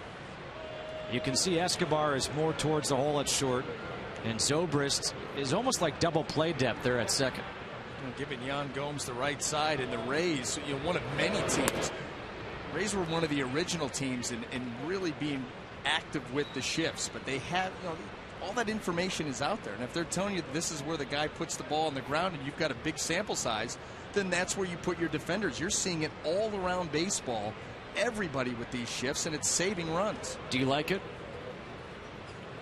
As a pitcher, I would have loved it. You would have? It would have been uncomfortable. it would have been uncomfortable. I would have needed to see the evidence. I want to see the numbers that you guys are showing me. But more times than not, you're seeing these teams do it for reasons, and balls are hit right at guys. Now with the count 3-1, Zobrist is moving further over now to the shortstop side of second base. And the fastball is on the outside corner for a strike. And what's the thought process there? Well, if it's 3-1, Yan Gomes even more apt to pull. So just keep it. Joe Madden not afraid. Tom Foley setting that defense. They will put guys in motion. They will sometimes swap out positions on the shift. The 3-2 by Bedard. High and outside, ball 4. So the second straight inning, Bedard has walked the leadoff man. We might have to have a new position on the coaching staff in baseball. We may have to have a defensive coordinator with all the shifts going on. There's no doubt. There is no doubt. And teams use him an awful lot in different depths. The second baseman, sometimes you'll see him shift over and he's playing, a couple of feet into the outfield there in right field. Sometimes they're way deep depending on who the hitter is and how much time he's going to have to try to throw him out. David Murphy takes the first pitch fastball outside for a ball. When we'll be in trouble is when the infielders are out there and they've got the little the little wristbands with the plays on them. Each batter, you flip them up. Where am I playing him? That's when it's gone too far. Call the audible. Fastball in there for a strike, 1-1. Murphy popped out to short his first time up.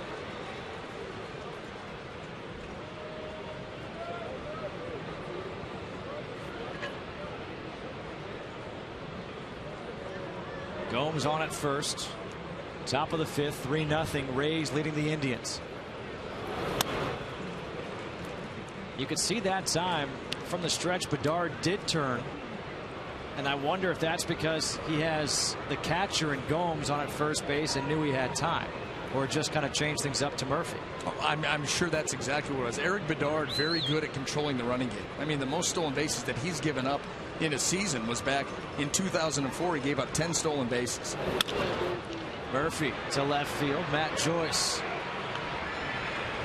He's there, one away. Back to first goes Gomes. I think that Eric Bedard enjoys the fact that that little half turn creates some deception, especially with a left-handed hitter up there. And so with a guy he doesn't figure is going to run, I'll go ahead and take advantage. If I think you may run, he'll go with that modified little slide step, very quick to the plate, and that's why he's able to control the running game. One away now for Jose Ramirez. Ramirez flew out to center his first time up. Now 1 for 12 on the season.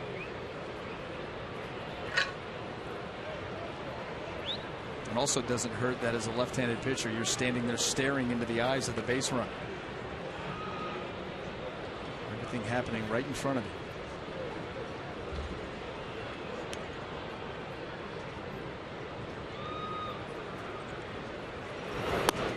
Fastball is up high for ball 1. So there's a sign here in the booth that says "We love Twitter," right?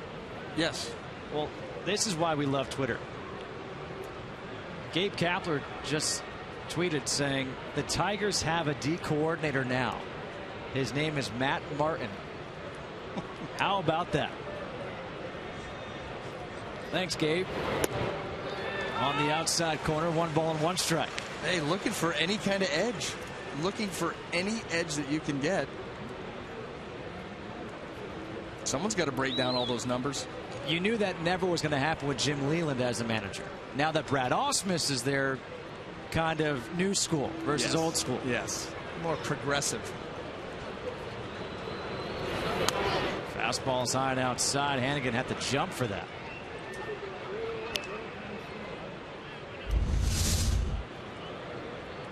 Delivery gets away. Ryan Hannigan coming out of that crouch.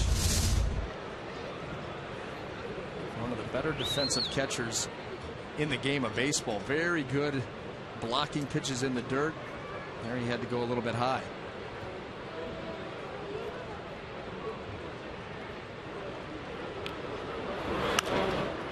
Fouled away. 2 balls and 2 strikes here to Ramirez.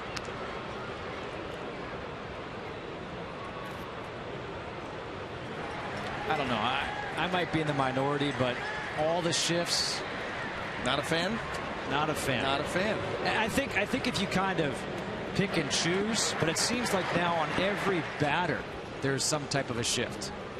It used to be like, all right, take a step here, 1 step there. Now it's let's move 15 steps over here, take third base to right field, and it's wild. You know what I think that's going to lead to?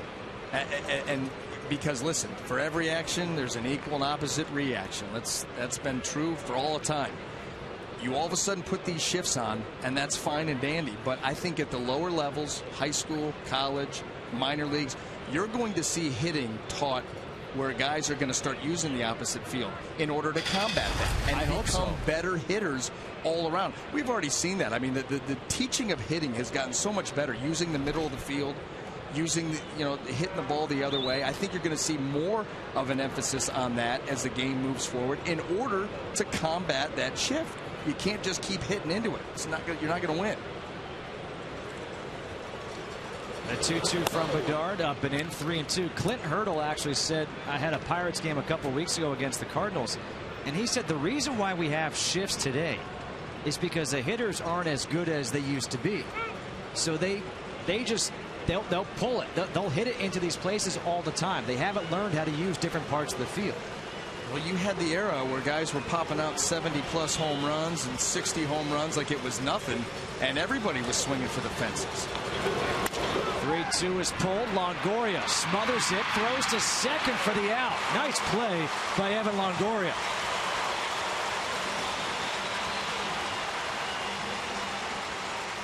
Well, 2-time Gold Glove winner Evan Longoria, and he shows you why there.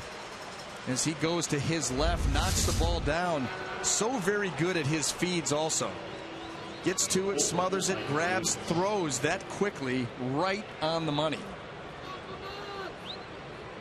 How quickly he gets to this baseball with the bare hand and throws all in one motion.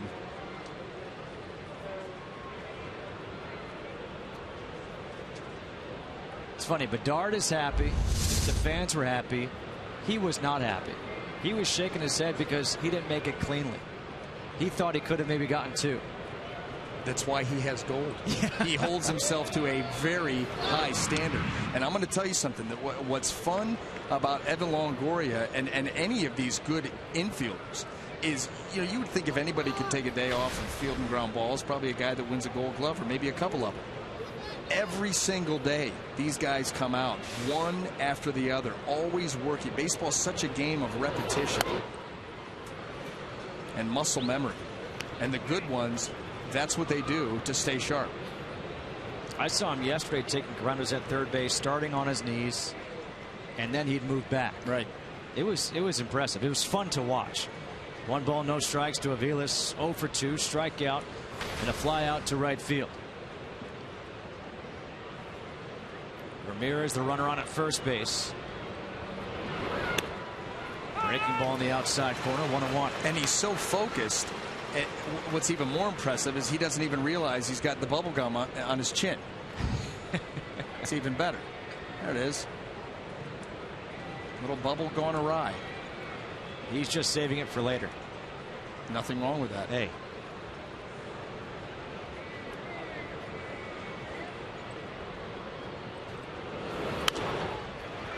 Fouled back out of play. 1 ball and 2 strikes. So now Bedard is 1 strike away from getting around a leadoff walk for the 2nd straight inning.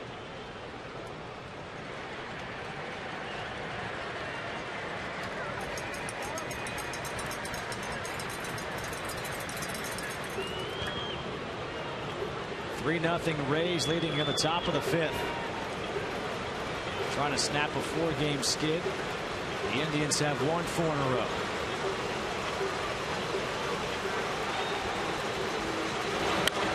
One-two in the air to right field. Will Myers going back a few steps. Makes the over-the-shoulder catch. And that'll do it here in the 5th. 1 man left on. It's 3-0 Rays.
MLB on Fox Sports 1 is back as reigning National League MVP Andrew McCutchen and the Pirates take on Derek Jeter and the Yankees. The action starts at 3:30 p.m. Eastern on Fox Sports 1 and streaming live on Fox Sports Go.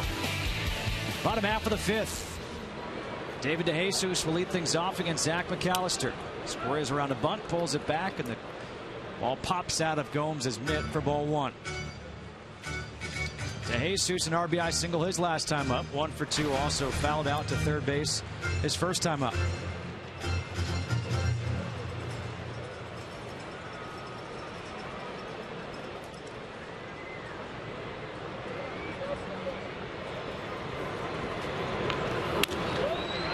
Is line to Swisher at first, 1 away. Well, that's all you can do as a hitter, to go up there, try and have a quality at bat and hit the ball hard. Figure if you do that enough, you're going to find some holes. DeJesus rips this ball. Nick Swisher doesn't have to move. They better get that glove up in a hurry. 1 away for Ben Zobrist.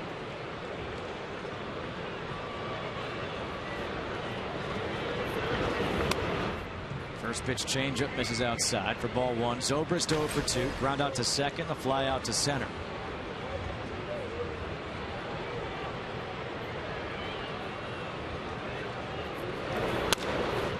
Good fastball in the inside corner for a strike. 1-1.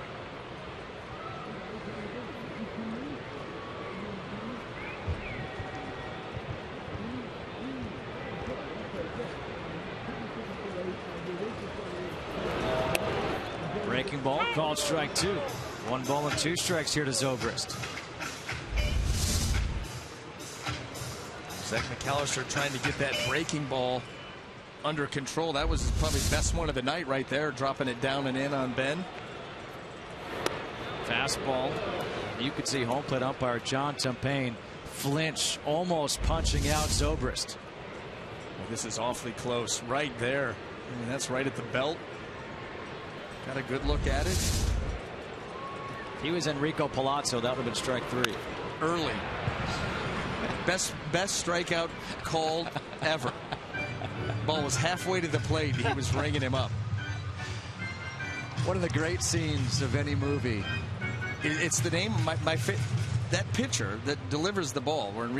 My favorite pitcher's last name of all time. He was a lefty. I'd give you anything if you can get his name. Ground ball up the middle, through, despite the shift. A 1-out single for Zobrist. Good Not Anderson, was it? No, it was not. It was Spiewak. That's right.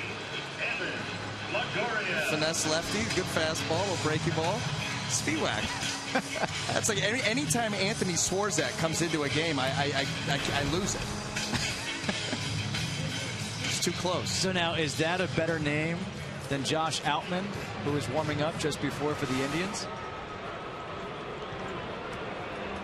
Outman because it's real. Right. Because it's real. Maybe he's the leader in the clubhouse. Evan Longoria, first pitch.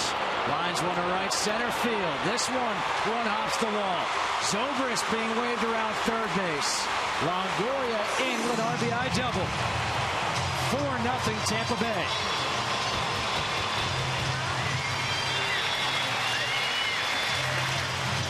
Well, Ben Zobrist gets the chop up the middle to get on, and then Evan Longoria, right center to left center, tremendous power.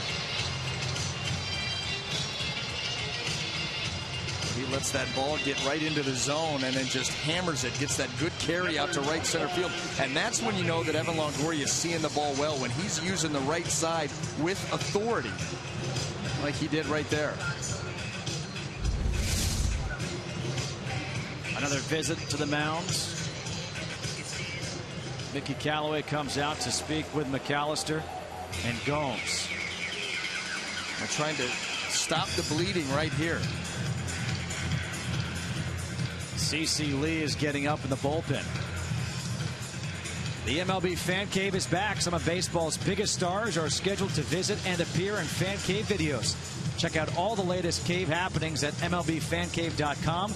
Follow at MLB Fan Cave on Twitter and like the MLB Fan Cave on Facebook. You know, obviously, Brian, you're around these Rays every day. But I think people, because of injuries with Longoria the last few years, they've forgotten just how good he is. And when he is healthy, I think he's top 10 in all of baseball. I wouldn't disagree with you. You know, first of all, you look at him defensively. He's one of the rare third basemen that can make every play that's asked of that position. I mean, he charges the ball extremely well with the glove, with the bare hand. He can go to his left. He's got good range. His backhand very solid. His throws and feeds, tremendous. Always on target because of the work that he puts in. And then as far as a hitter goes, he's clutch. Does a great job with runners in scoring position. 3 different seasons, 30-plus home runs. Loney to right. Murphy on the run. Won't get there. Longoria, good base running.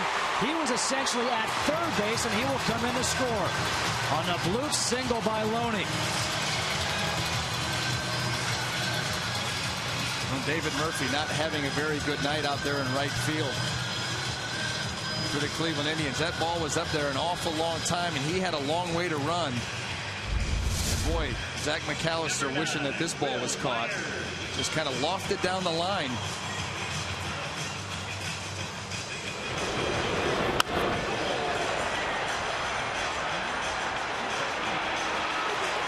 A good read. He's not where he is. He's still standing on third base. Well, that'll do it for McAllister. We've got a pitching change here in St. Pete. The Rays lead 5-0.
CC Lee is the new pitcher here for the Indians. Bottom half of the 5th inning to face Will Myers. And the first pitch slider's in there for a strike. Zach McAllister's night is done. 4 1/3, 8 hits, 5 runs, all earned. A walk and 2 strikeouts. How about this? Last 10 batters he faced, 6 hits, 2 doubles, a sack, a walk, and a hard line out by DeJesus. Their slider, no balls and 2 strikes. Lee on the season, no record of 4.5 ERA, appearing in his 10th game. 8 innings, 8 hits, 2 walks, and 6 strikeouts. Missing inside, 1 ball and 2 strikes. And a fantastic glove. Oh, yeah. It's as blue as you can get.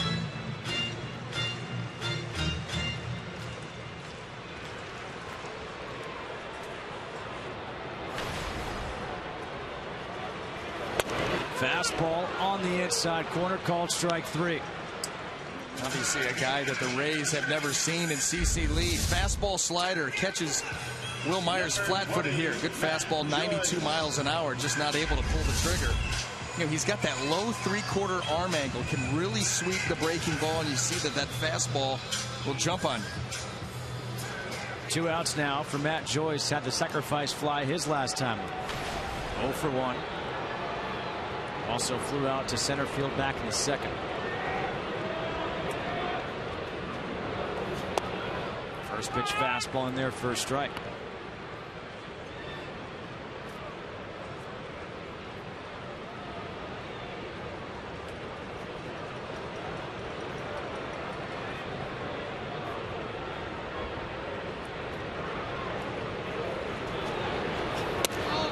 Good slider. That's got some sweeping action to it. And from that arm angle, just watch how much ground it covers. Oh, it's wiffle ball-esque. Good luck. That's exactly right.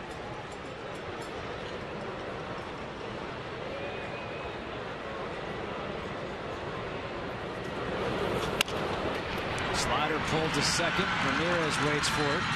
And that'll do it here in the 5th. But 2 more runs for the Rays. And they now lead 5-0.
Eric Bedard with a 5-0 lead as we enter the 6th inning. Nick Swisher, Michael Brantley, Carlos Santana, 2, 3, and 4 in the order for the Indians. Swisher 0 for 1, walked his last time up. And the first pitch changeup is in there for a strike.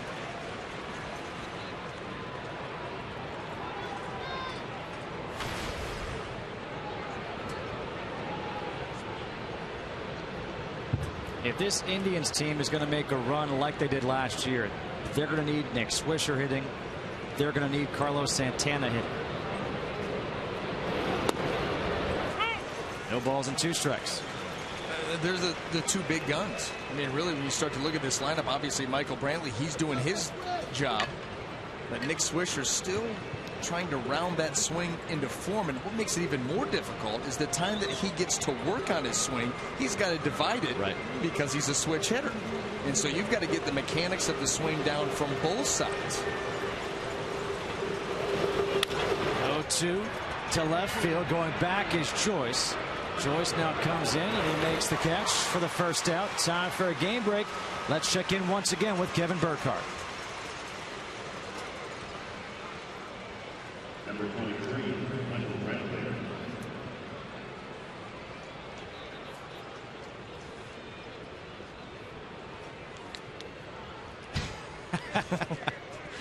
Thank you very much, Mr. Burkhardt. One away here in the 6th for Michael Brantley, who's 0 for 1. Struck out back in the 1st, walked in the 4th.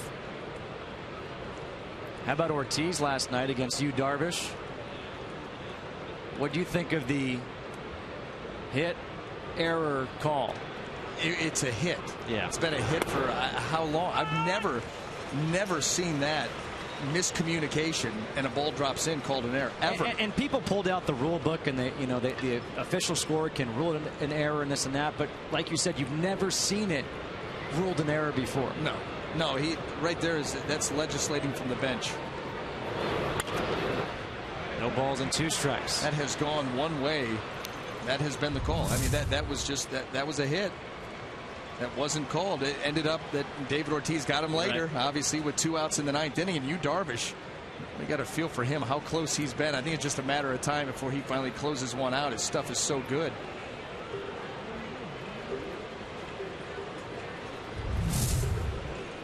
No balls and 2 strikes here to Michael Brantley. And he asked for time. So because of that call that was ruled an error, were you happy that Ortiz got the hit with 2 outs in the 9th? I wouldn't say that I was happy. I mean, really didn't have any dog in the fight. You want to see him when you get that close. Like to see a guy close it out. And here's the play that you're talking about right here. Popped up. And certainly, should it have been caught? Yes, it should have. But miscommunication, the ball falls in. That's been a hit every single time.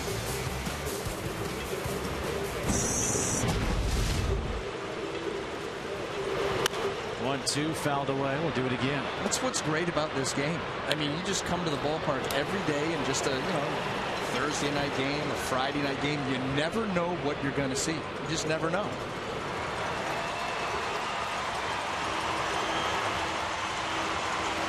Came here the other night, saw Brad Boxberger come into a ball game. Bases loaded, nobody out. He walks in, punches out the side on 9 pitches. Never been done before.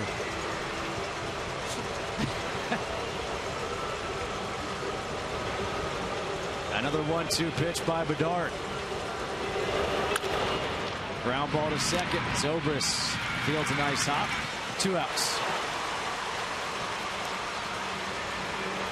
It's funny because I was watching the game and I'm following Twitter and seeing that Darvish has now a no-hitter going, and I'm like, well, I gotta put this game on. So I pull out my phone, MLB.tv, and I start watching it. And when he gave up the hit, you're like, oh my gosh, right? But then afterwards, I'm like, you know what? There would have been so much controversy had he completed the quote-unquote no-hitter that it was almost better that he didn't get it, at least for me. And that's why I asked, were you happy that Ortiz eventually got that hit in the 9th inning? Yeah, well, I see exactly what you're saying, and I think ultimately that's the right train of thought. It just takes the controversy right out of it. You just move on, and maybe you get one down the road. I don't know if I ever really cheer a hitter getting a hit. 2 balls and no strikes to Carlos Santana. Santana struck out looking back in the 4th. That was a big strikeout after back-to-back walks to open the inning to Swisher and Brantley. And that may be the turning point in this ball game.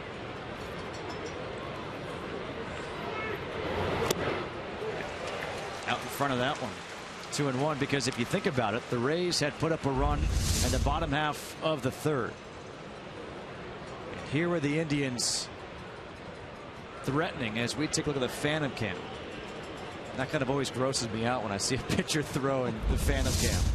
I think of Andy Pettitte and seeing like the tendons move. Outside 3-1, and all of a sudden now here the Indians are threatening in the 4th. He gets the strikeout, gets out of the inning. Well, look at this, the next 2 half innings the Rays put up 2 in each half inning. Yep. And that's a huge, you just never know when the big moment of a game, sometimes it can be in the 3rd or the 4th inning. 3-1 fastball in there. It could be in the 1st inning. You get an ace on the mound, you get a David Price out there, and he's on the ropes in that 1st inning, and you don't score against him, you may not get another chance the rest of the game. Well put. That is so very true. All of a sudden they find it settle down, get on a roll, and it's over for you. 3-2. There's Longoria coming in with a short hop. Beautiful play. A 1-2-3 inning again worked by Bedard. There's a reason he's got 2 Gold Gloves. He made that look a lot easier than it really is.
With Chevrolet, share your excitement using #TheNew. Here in the 6th, it'll be Desmond Jennings, Yanel Escobar, Ryan Hanigan, the bottom third of the order against CeCe Lee, who came out of the bullpen relieving Zach McAllister. And Brian, he looked really good facing Will Myers and Matt Joyce. With 2 pitches, the fastball, the slider. Fastball 92, he's got a unique arm angle. The breaking ball, tremendous sweeping action. Well, didn't have enough sweep on that one. Oh, he didn't. No, he didn't. Jennings gets hit by the pitch.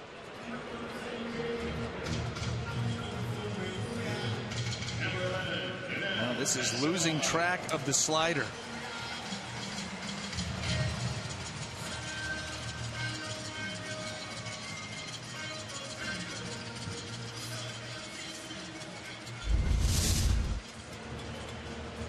So you being a pitcher, do you like seeing the phantom cam on the delivery to see what you put your arm through all those years?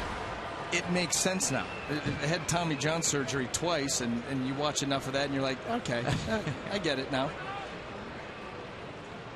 Yanel Escobar at the plate. Jennings, he has 1 stolen base on the night. Stole a base back in the 3rd, came around to score on the 2-out RBI single by DeHace, who's the first run of the ball game. Fastball is low and outside in the dirt. Here to Escobar, had the RBI single his last time up.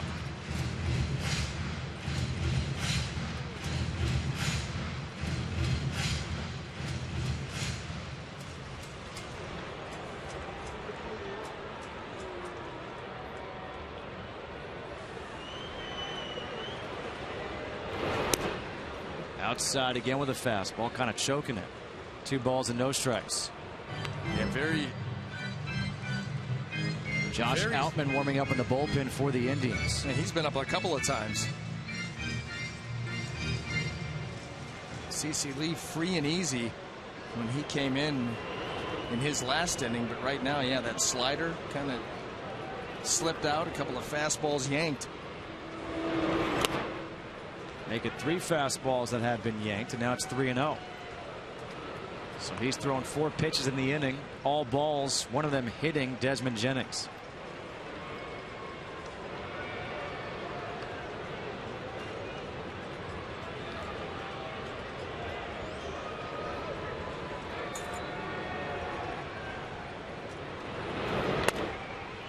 There's a fastball taken all the way. Was Escobar. You know, to be part of the problem too is CeCe Lee has not seen the mound in 8 days. His last outing was May the 2nd against the Chicago White Sox. Threw an inning in that game.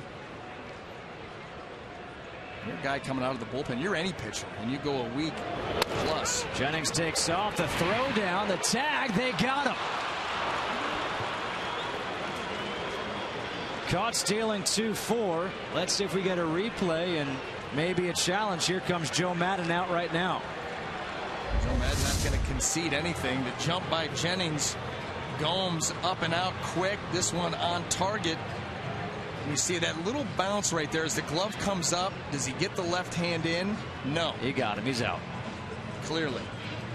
I love this little song and dance they're going to have right now. Okay, let me turn you towards the dugout. No, we're not going to challenge. We're good. Yeah, it'll drive you crazy. But that's the new game.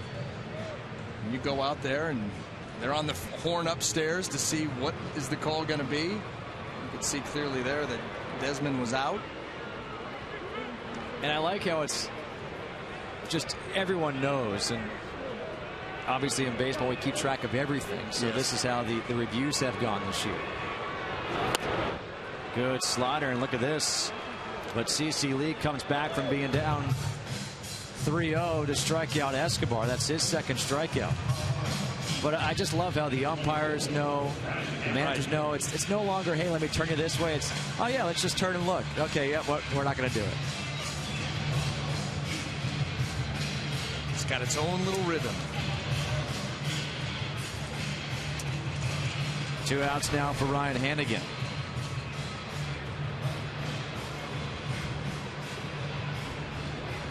Hanigan, a strikeout and a ground out on the night. It has cut down on the arguments. Oh, yeah. In a big way. I'm just going out there to do some information gathering. Fastball is up and in. There is some action out there in the bullpen for the Rays. Oviedo warming up. And Carlos Oviedo. Well, this is his first season back in the major league since 2011. He's a closer for the Marlins. 92 saves in a 3-year span as Leo Nunez. And between the issues created by that and then surgery, it's been a while since he's been out there.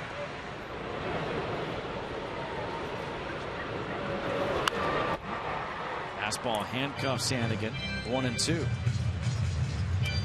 Well, you can see with the deceptive delivery that Lee has with that arm angle, that ball he's commanding it. Both of those pitches, tough at bat for a right-handed hitter.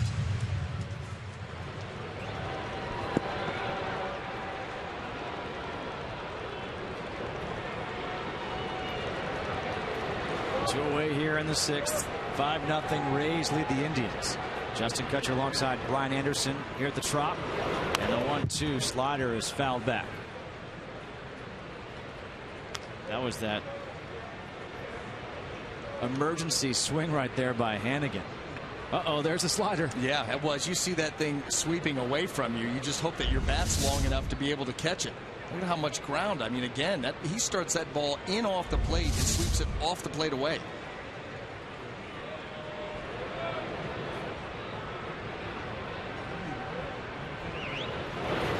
Another 1-2. Got him with a slider inside this time. So 3 strikeouts so far for CC Lee out of the bullpen. We're through 6. 5-0 Rays.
Top of the 7th, 5-0 Rays lead the Indians.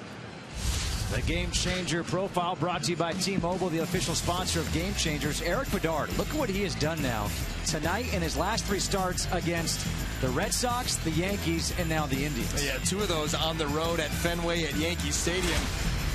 The confidence just continues to build for Eric Bedard, and it really was, the tone was set in that Boston game. He became more aggressive, and that's exactly how he pitched in tonight's ball game. In his 6 innings, had to get out of trouble. That was the big strikeout that you referenced earlier. 1st and 2nd, nobody out. Get Santana looking on a full count, and then he would just take off from there before giving way now to Juan Carlos Oviedo.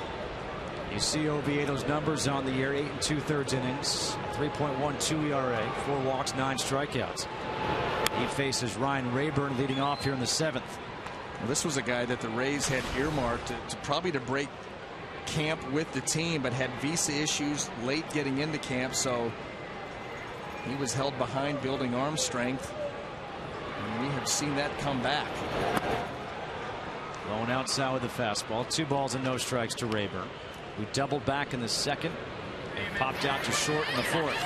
Well, and for the Cleveland Indians, this is when they need to get something right here. You get Eric Bedard out of there. He was so very good, just a 1 hit in 6 innings, and try to get into this Rays bullpen that's had some trouble lately.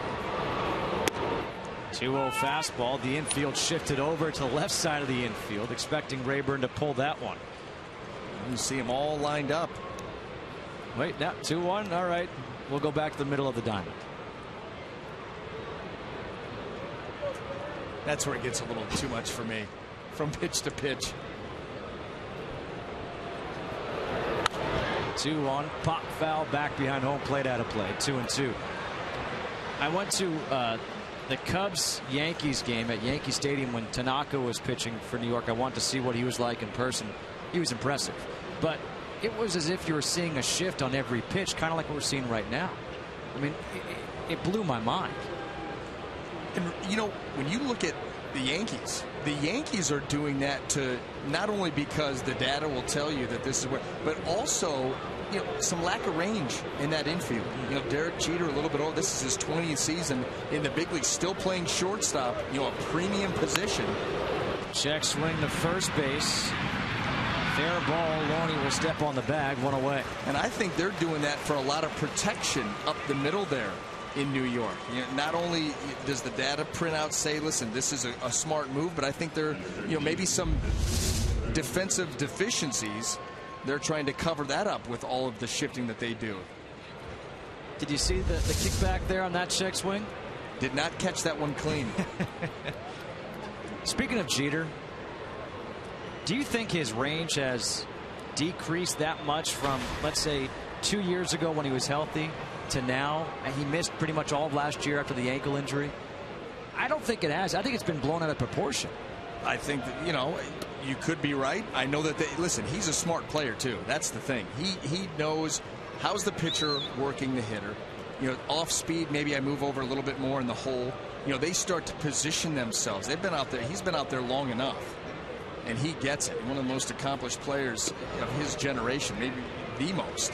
You know, 20 years shortstop at Yankee Stadium, undergoing the scrutiny in which he's been under, and handling it like he has and being productive as he has. Incredible job by him, but maybe it's a little bit overblown. It's 2 balls, no strikes. The count to Asdrubal Cabrera, with the infield shifting over now to the right side. Big swing and a miss. 2-1. But it still doesn't change the fact that the Yankees are one of the more aggressive shifting teams that we're seeing, and you got a front row seat for it. Look at this. That's it. That's the one. Evan Longoria now moving from third base over to the right side of second base, and you leave your shortstop Escobar over in his normal position. There's Evan Longoria, just made the move. 2-1. Hit to right field. Myers going back by the wall. Myers will catch it right in front of the wall. Asdrubal Cabrera making a bid for back-to-back-to-back games with a home run. Too high. Too high? What do you mean too high? There it is. That's good. So far we've got a Naked Gun reference and a Major League reference into this broadcast. Things are looking up. 2 outs now for Yan Gomes.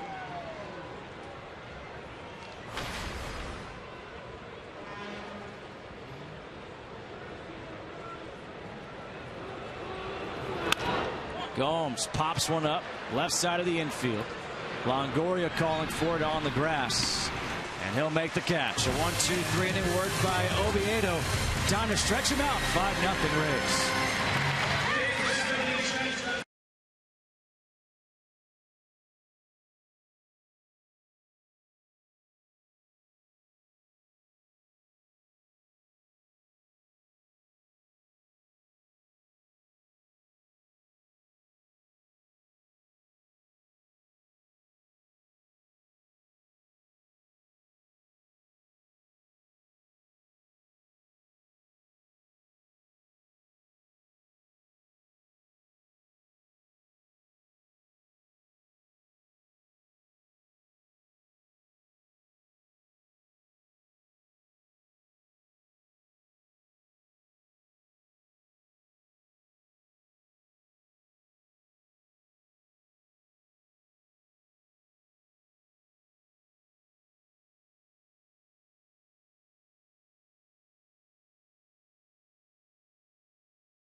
sadness for our Fox Sports family. Tom Yohe, a director for Fox Sports and Fox Sports Network, passed away this week in Santa Monica, California. He was a starting quarterback in the 1980s for Harvard University, and after playing in arena football in NFL Europe, Tom joined Fox Sports in 1995, working in the booth with the legendary team of Pat Summerall and John Madden. He won a National Sports Emmy for Fox Sports coverage of the 2008 Fiesta Bowl. Tom will be greatly missed. We extend our deepest sympathies to his family. Tom Yohe was just 46 years old, and I did stats for Tom back in the day when he was a BA for football. And when I heard the news this week, it's one of those moments where you just kind of stopped dead in your tracks and couldn't believe what you were reading. Really sad. Bottom half of the seventh, top of the order, David DeJesus to face a new pitcher, Josh Outman. He takes the first pitch for a strike, going 1. The numbers on Outman very good this year. 3 wins out of the bullpen, an ERA under 2, more than a strikeout an inning. That's all you can ask for. DeJesus skies one to center field. Michael Brantley backing up. 1 away here in the 7th. Time for a game break. Let's check back in with Kevin Burkhardt in L.A.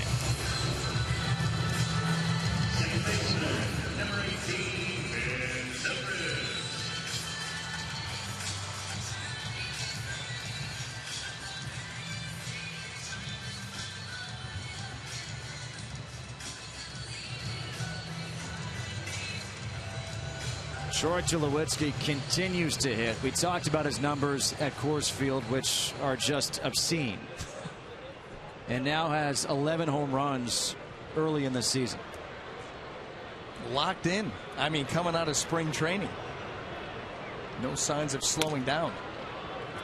Ben Zobrist takes the first pitch fastball outside for ball 1. Zobrist 1 for 3, singled and scored back in the 5th. A ground out and a fly out as well.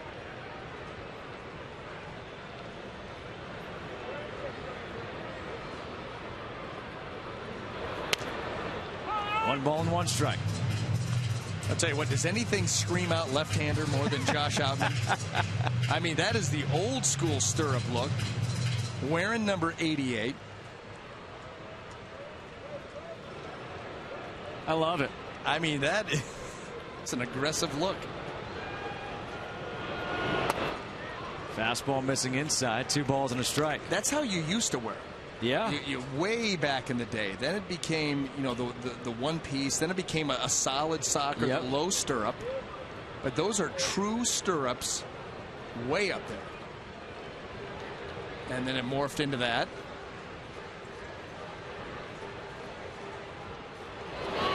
Two 1 lace down the left field line. Zobrist still hit for 2. And Ben Zobrist will be in with a 1-out double. His 6th double of the year. Ben Zobrist trying to get it going again for the Rays. Gets a ball up and out over the plate. Ben Zobrist has a very level swing. He keeps it in the strike zone for an awful long time. A lot of line drives.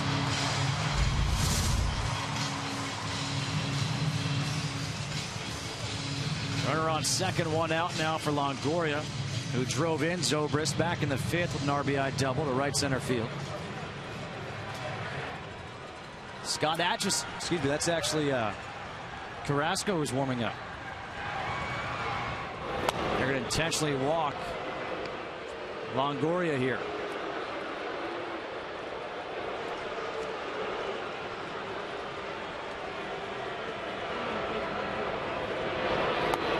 Terry Francona conceding nothing, and he's going to manage this game right down to its final out. Doesn't look good for the Indians right now, but you just never know. That lineup can heat up quickly. And also, I mean, you've got first base open. You've got Longoria, who we saw go the other way with the ball before. And then you have a lefty-lefty matchup with Loney on deck. The only thing is James Loney can handle a left-handed pitcher. I mean, he's one of, you do have lefty-lefty, there's no doubt.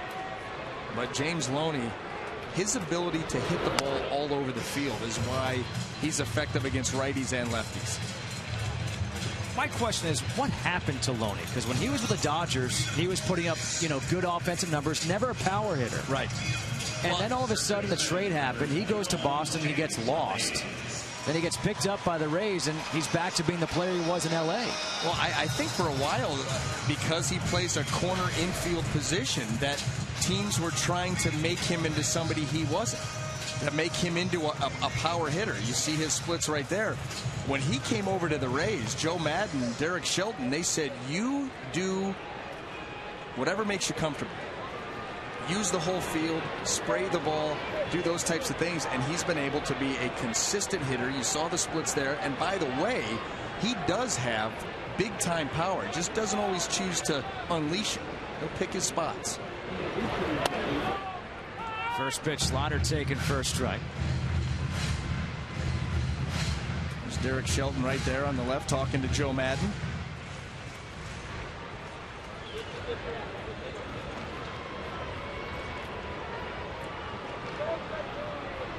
Outman trying to work out of a jam. Fastball is inside. 1 ball and 1 strike.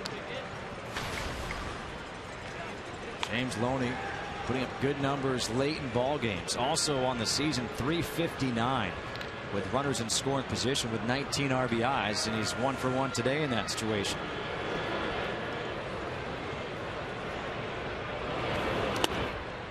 In the dirt, 2-1. Josh Outman, he will come at you. Left-handed hitters. He's like the slider, the fastball, and the curveball. And actually, to this point of the season against lefties, he's used the slider more than the fastball. It's a tight little slider, doesn't have that kind of sweeping action that we saw from C.C. Lee. Tries to get more depth with it. 2-1, breaking ball. There was that slider, and now it's 3-1. How about this? The Rays, who were struggling so much offensively, today or tonight with runners in scoring position, they're 3 for 4. And by the way, being inside, and when we came in when it was light out, I feel like it's the daytime.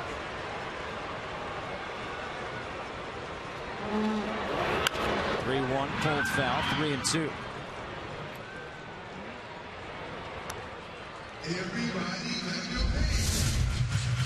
Watch this ball take off in on Loney. Well, you see movement like that from a left-handed pitcher, you start to think about Zach Britton and the kind of sinker that he has with the Baltimore Orioles. He's getting that thing up there 93, 94 with that late action away from righties, in on lefties. 3 balls, 2 strikes. 1 away, runners on first and second here in the 7th. 3-2 is pulled foul.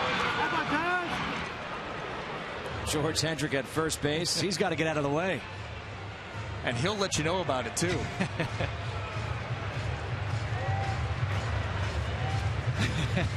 Someone giving him the business down there.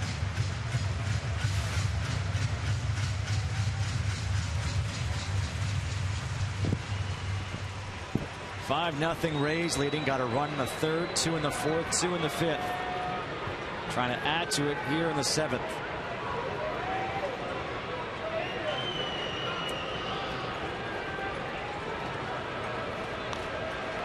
Another 3-2. Inside outed foul. We'll do it again. Well, when you're a team like the Rays desperate for a win, you are not going to take your foot off the gas pedal. Continue to try to push the envelope, add pressure.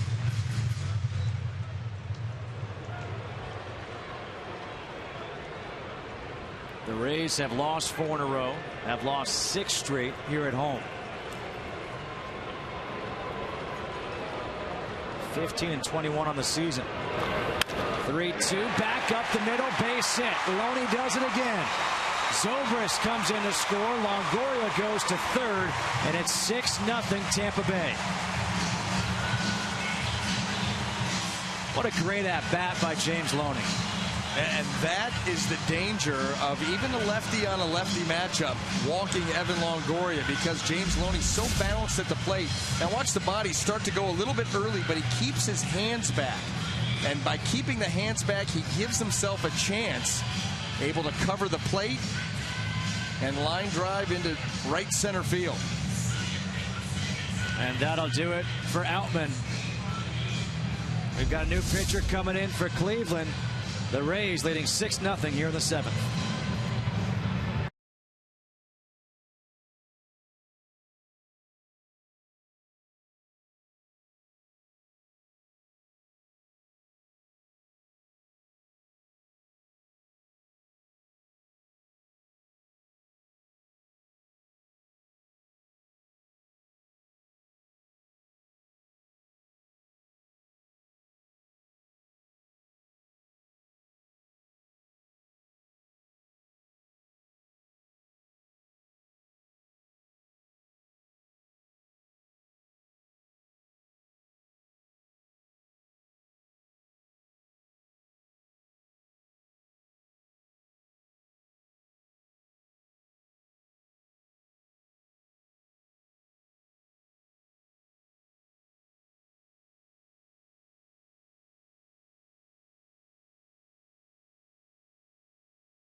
Back here at the Trop in St. Pete, 6-0. Tampa Bay leading Cleveland. The new pitcher is Carlos Carrasco. Carrasco in to face Will Myers. On the season 0-3 with a 6.2 ERA. He started out as the Indians' 5th starter coming out of spring training. That did not work out. He made his last start in San Francisco against the Giants. That was back on April the 25th. Came out of the rotation at that point as the Indians reconfigured things. Josh Tomlin comes up to take that 5th spot. In fact, Hill will start in the game tomorrow for the Indians. A couple of appearances out of the bullpen so far for Carlos. Behind the count, 2 balls and no strikes with runners on the corners. Will Myers, 1 for 3. A double, a run scored. Struck out looking his last time up and rounded out to short his first time up. Longoria at third. James Loney at first base. 1 away here in the bottom half of the 7th. 2-0 fastball taken for a strike, 2-1. And you can see why the Indians gave him that shot coming out of spring training. You're always intrigued with very good stuff. Carlos has that, and fastball in the mid-90s. He's a big kid. Just overall command has been the issues. Too many pitches finding the middle of the plate. Fastball misses inside. Now 3-1. And a lot of that is due to counts just like this. Command's not there. You find yourself in bad counts. It forces you. You know, the bottom line is this: as a pitcher, when you pitch from ahead, the plate gets bigger. When you pitch from behind, home plate gets smaller. That's when damage is done.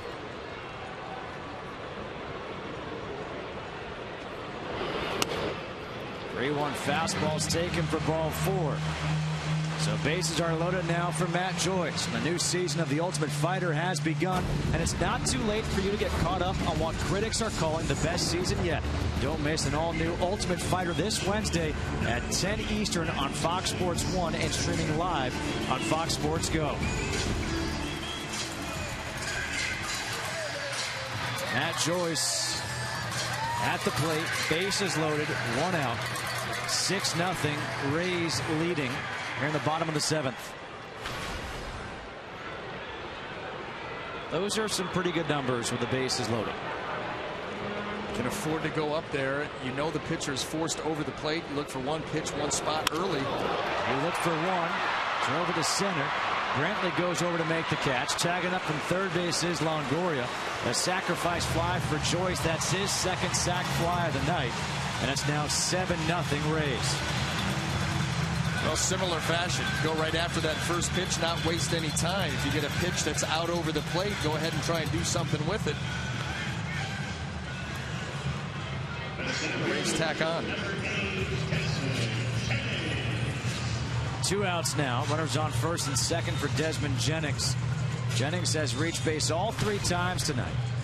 Singled, stole a base, scored a run back in the third, walked in the fourth, and was hit by a pitch in the sixth before he got caught stealing.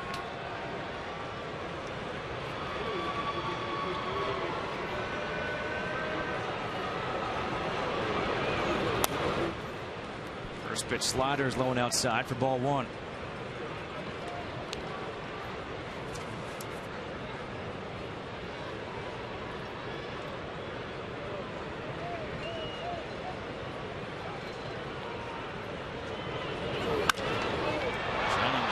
That one foul.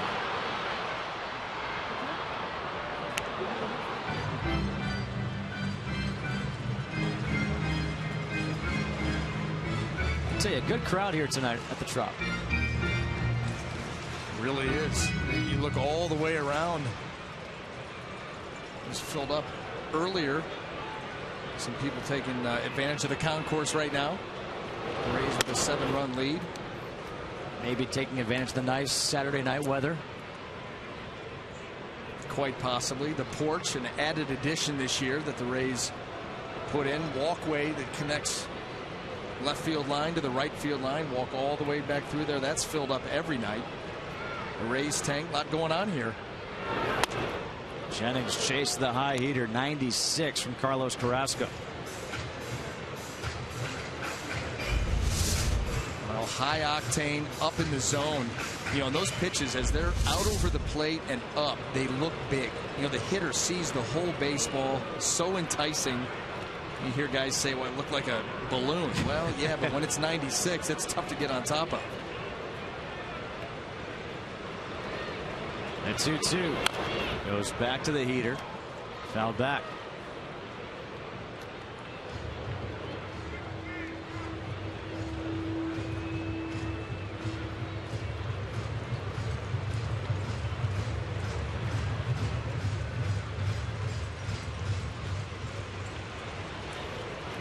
Loney at second. Will Myers on at first base. 2 outs here in the 7th. And it's 7-0 Tampa Bay. Another 2-2 in the dirt. Blocked by Gomes. 3 balls and 2 strikes. The runners will be off with a pitch. And Carrasco, we talk about his stuff, but you have to have confidence. You've got to be able to command it and have confidence in how good that it is. You know, he's to the point now that he really should understand that, you know, 95, 96, good slider, good off-speed stuff. You can challenge hitters. You don't have to always throw right to the corners. There go the runners. The 3-2 is pulled foul. I think that's why the Indians have been so patient with him. Is it disheartening if you're a young guy with great stuff, you're coming into camp, going to be a starter, and they move you then to the bullpen? It can be, but there's no time to feel sorry for yourself. You have a new job to do, and who knows, maybe you reinvent yourself out there and become a dominant bullpen guy, or maybe you bide your time and you work your way back into the rotation. 3-2. Jennings lifts it to left field. Going back is Aviles. At the wall makes the catch. Jennings just missed a 3-run homer. We head to the 8th. 7-0 Tampa Bay.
Game summary as we go to the 8th inning here in St. Petersburg. It's been all Tampa Bay as they lead 7-0. Just one hit for the Indians. And that hit came back in the 2nd inning, a double by Ryan Rayburn. Eric Bedard did a very good job for his 3rd straight game. 6 innings, 3 walks, 4 strikeouts. This is the only hit. Rayburn able to lace one to left center field. They've had some base runners via the walk. Well, this was just as that Cleveland Indian offense was starting to get back on track. Some early season struggles. Had a very good homestand. 7-game homestand. They went 5-2. Very easily could have been 7-0.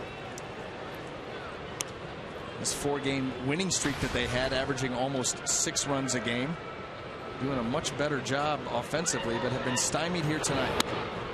2 balls and no strikes here to Murphy, which should let you know we won't see it probably tonight because they're trailing 7-0. But Terry Francona has made a change in the back end of the bullpen for the Indians. John Axford has been removed as the closer, and he said to us he has not identified anybody to take over that position.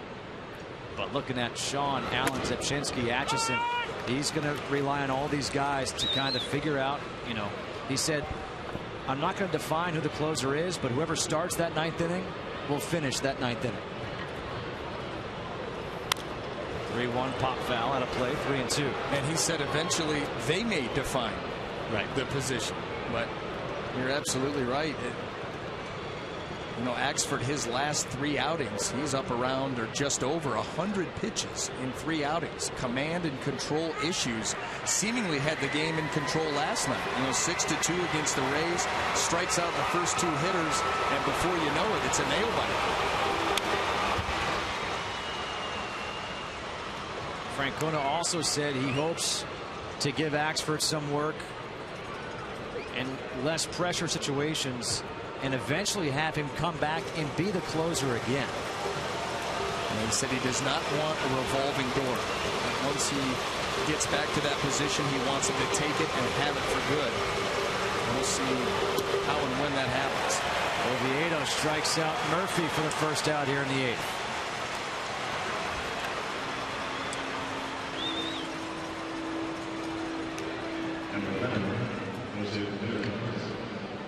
Jose Ramirez, the switch hitting second baseman, steps to the plate. Ramirez reached on the fielder's choice back in the 5th, flew out to center in the 3rd. You mentioned before how Juan Carlos Oviedo used to be known as Leo Nunez. It reminds me, this is back in 01, 02 time.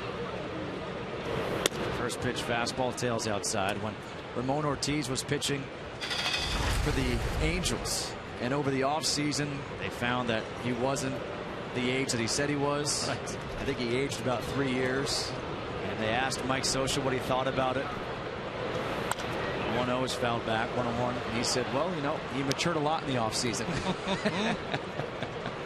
Hey, you got to have fun with it. What are you going to do?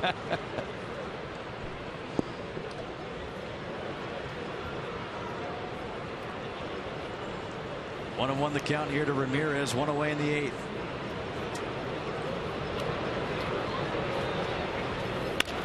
Change up the middle. Zobrist with the backhand. 2 away.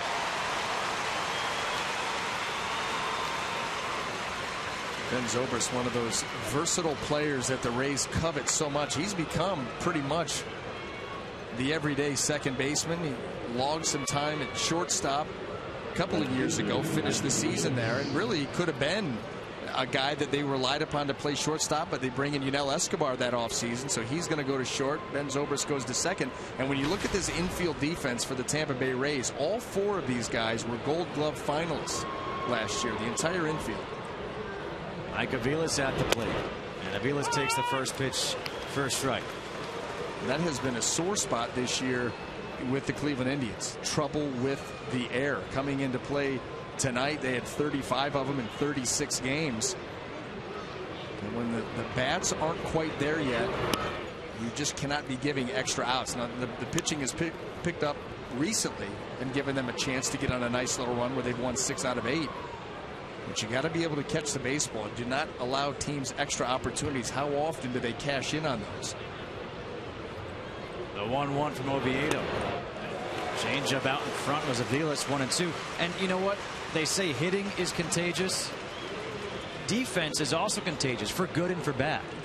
There's no doubt. There is no doubt. I mean, they always say you want to be strong up the middle.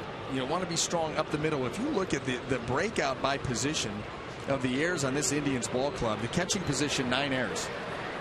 Shortstop, 5. Second base, 5. Center field, 2. If you want to throw the pitchers in, that's another 4. You're talking 25 errors up the middle, counting the pitcher. That's tough. Tough to win.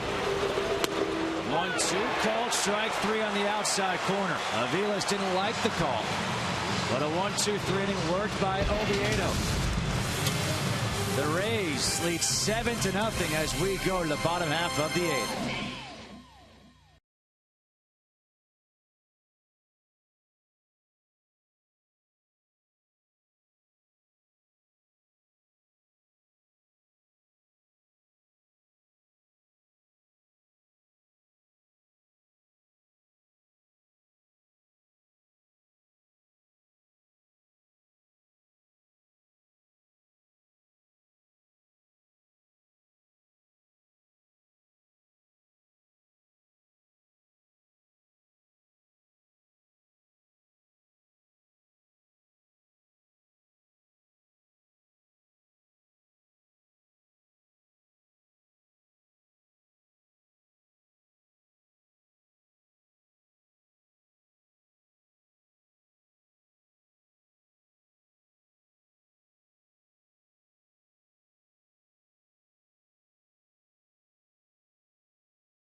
Tonight's in-game box score brought to you by Geico. It's a busy one here for the Rays. Everybody except for Joyce and Hannigan has a hit, but Joyce does have 2 sacrifice flies. So the offense has come alive here tonight against Cleveland. In the 8th, it'll be Yanel Escobar, Ryan Hannigan, David DeJesus against Carlos Carrasco.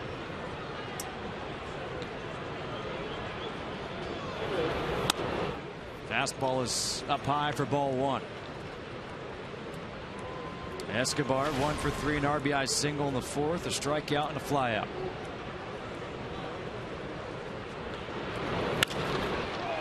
In the air to right center field. Brantley on the run. He will get there to make the catch for the first out.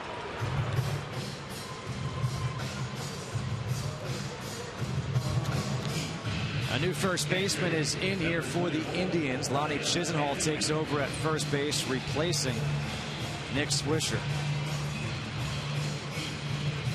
And Chisenhall is due up first, leading off in the 9th inning. 1 out now for Ryan Hannigan. By the way, we just showed Nick Swisher without a hat or a helmet on. He's been known to change up his hair some. This one's impressive. Yeah, well, I mean, look at it. He's got it shaved down, probably with a one guard, but still in a very fashionable way has kept the part. And he's got it rolled over. Not a lot of guys can pull that off.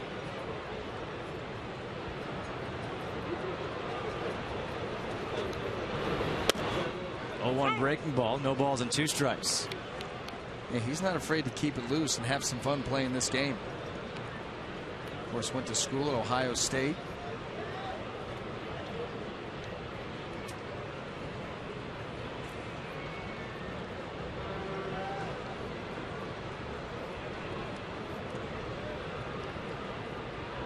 Carrasco's 0-2.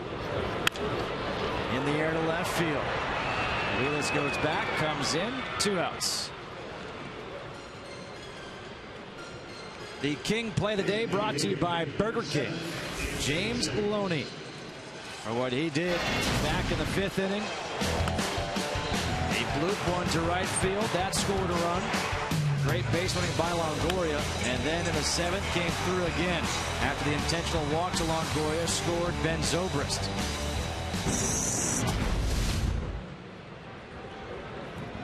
Two outs now for David DeJesus. DeJesus 1 for 4. RBI single back in the 3rd. And the first pitch fastball's in there for a strike. Grant Balfour is warming up out there in the bullpen for Tampa Bay.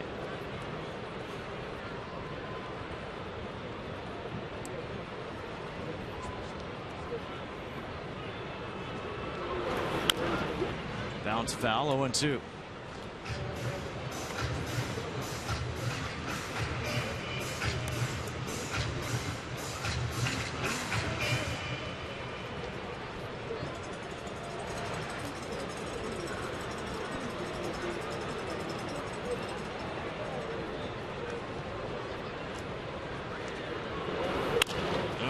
Rolled over to second.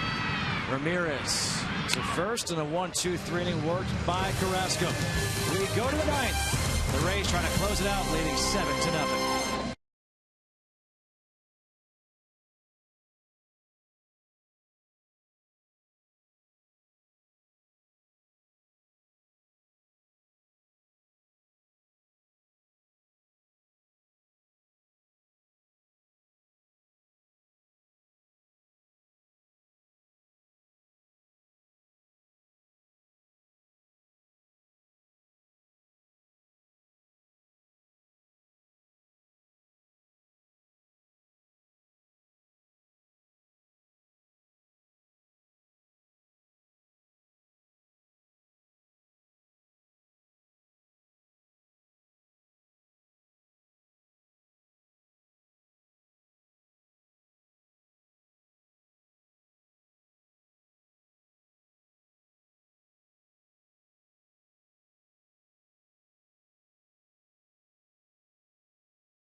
Favorite mobile phone or tablet. Get live look-ins, instant replay, scores, stats, audio, free MLB.tv game of the day, and more. Download on the App Store or visit MLB.com today.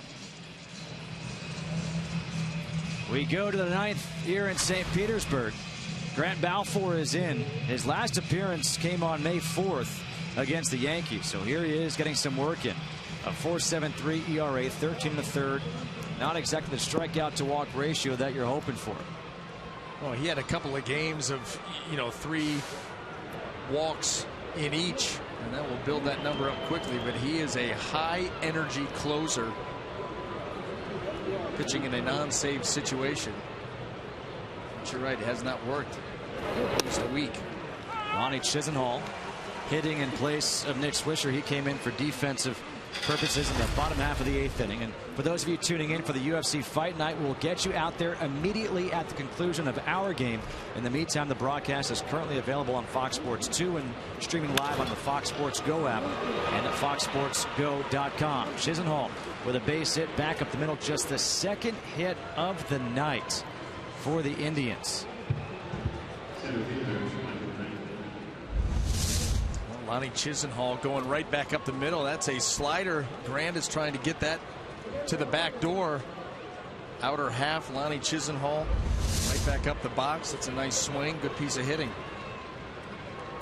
And on first now for Michael Brantley. Brantley's 0 for 2. Walked back in the 4th. The ground out and the strikeout.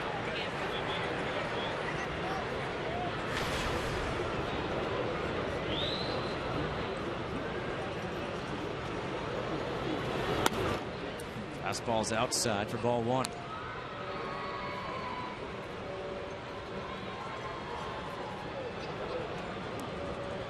There's the emotion.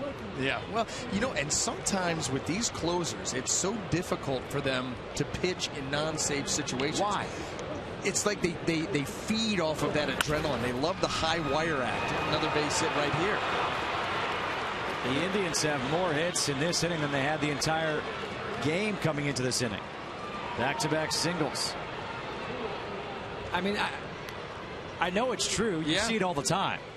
I just think that they have a hard time recreating it. They like to come in there, game on the line, safe situation. They feed off of that adrenaline. They feed off that spot.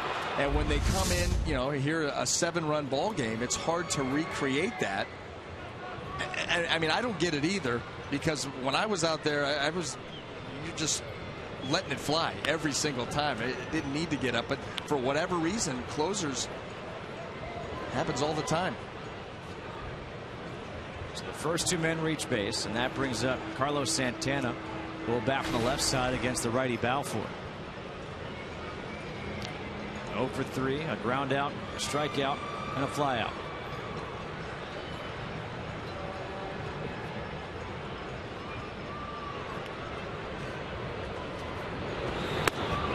Fastball missing outside for ball 1.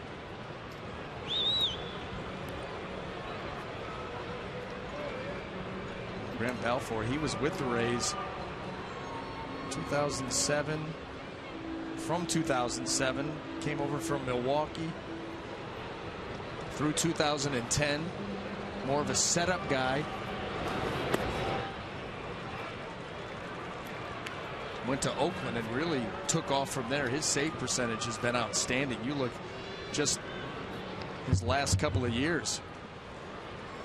62 out of 67 with Oakland. Now 6 out of 7 this year.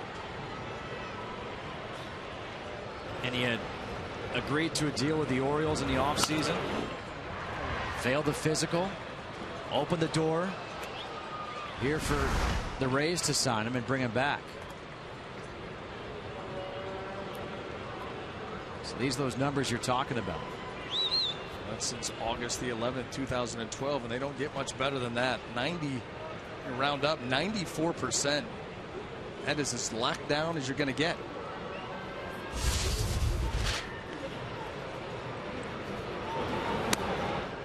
Outside, it's 3 balls and 1 strike.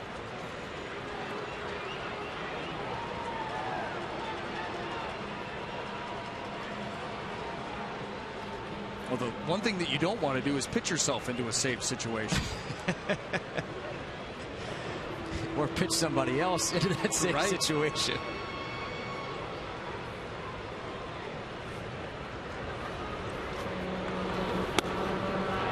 Called strike 2. Okay, so with Mariano Rivera now out of the game, best closer in the game, who is it? Oh boy. Should we see that graphic again? Kimbrel? Most explosive, maybe. I mean, the stuff that he features. Good luck. Get it started early. How about the fact that just that Rivera, what he did, that one pitch, all those years. Bases are loaded after a walk to Santana. And don't forget, for those of you tuning in for the UFC Fight Night, we will get you out there immediately at the conclusion of our game. In the meantime, the broadcast is currently available on Fox Sports 2, streaming live on Fox Sports Go app and at foxsportsgo.com.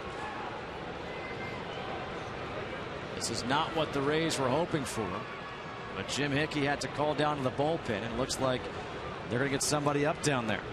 Bases are loaded, nobody out. Top of the ninth. And it's 7-0. Tampa Bay leading Cleveland. And now Ryan Rayburn at the plate. Jake McGee will be the one to get up.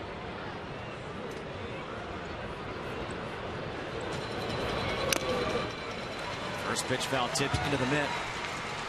And Ryan Hannigan. Yeah, I think what Rivera did, and I always thought it was funny because people would say at different times they would take a certain closer over Rivera. You know, like Papelbon at one time was dominant. Eric Gagne, K-Rod. No way. I'd still take Rivera every time. So consistent. So consistent. Even keel. Never too high, never too low. Year in, year out. And the scary thing is, if he came back this year, it would be more of the same. It would. No, you can't convince me for 1 second that he couldn't be out there and be 10 for 10 right now in saves. He showed no loss of anything last year in his farewell tour. After coming back from an ACL tear. Right. Shagging, which he loved to do. Bases loaded, nobody out, 1 ball, 1 strike. The count here to Rayburn.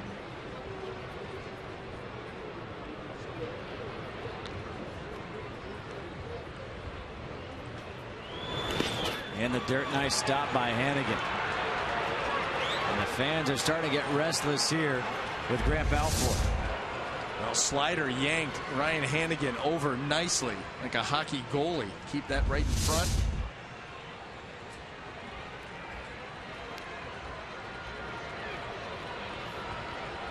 On the fastball right there, topping out at 90 miles an hour.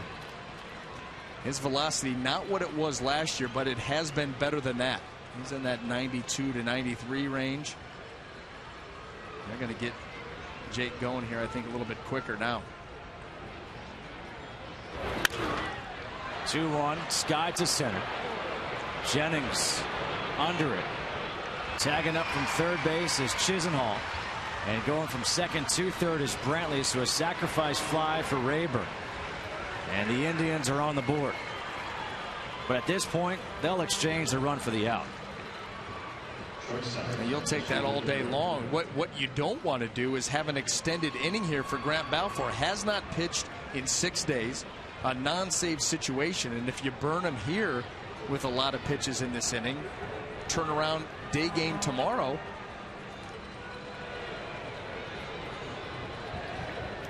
One away, and Asdrubal Cabrera will step to the plate. 0 for 3, a fly out to right, a fly out to center, and a strikeout.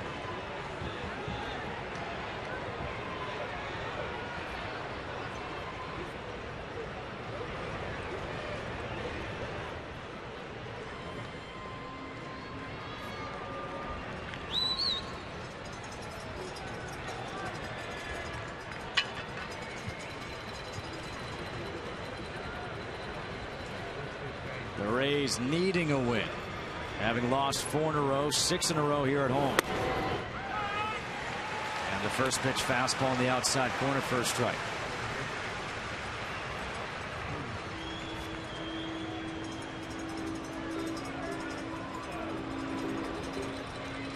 Cleveland 17-19 on the season. The Rays 15-21.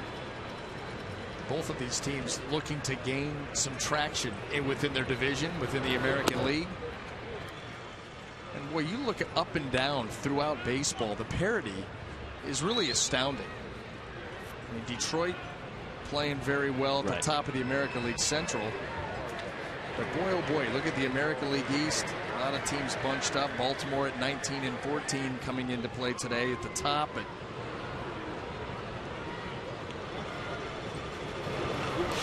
1-1. in the dirt again. Hannigan with a stop. And that's why I think if you're looking at these two teams, which team, you know, has a better chance to recover, I think it's the Rays because of who they have in their division. And Detroit, right? Detroit has that chance to kind of run away. That's the scary thing for the Cleveland Indians, because this is a team postseason last year. In fact, these two teams hooked up in the wild card game in Cleveland. But you're right, Detroit can sustain that because of their pitching. Offense is good. And they've changed their offensive approach. Ground ball to second base. Zobrist goes to second for one, over to first, and that'll do it. The 4-6-3 double play to end it.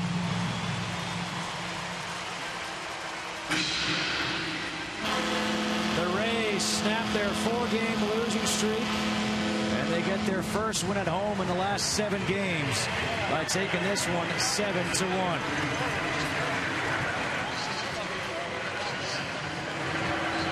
Seven runs on 10 hits and no errors for Tampa Bay. 1 run on 3 hits and no errors for the Indians. Eric Bedard gets the win, his 3rd straight strong outing for Tampa Bay. Zach McAllister suffers a loss. He falls now to 1-3 on the road and 3-3 on the season as Bedard moves to 2-1. 7-1. Tampa Bay defeats Cleveland. UFC Fight Night will be on the other side of this break. So long from St. Petersburg.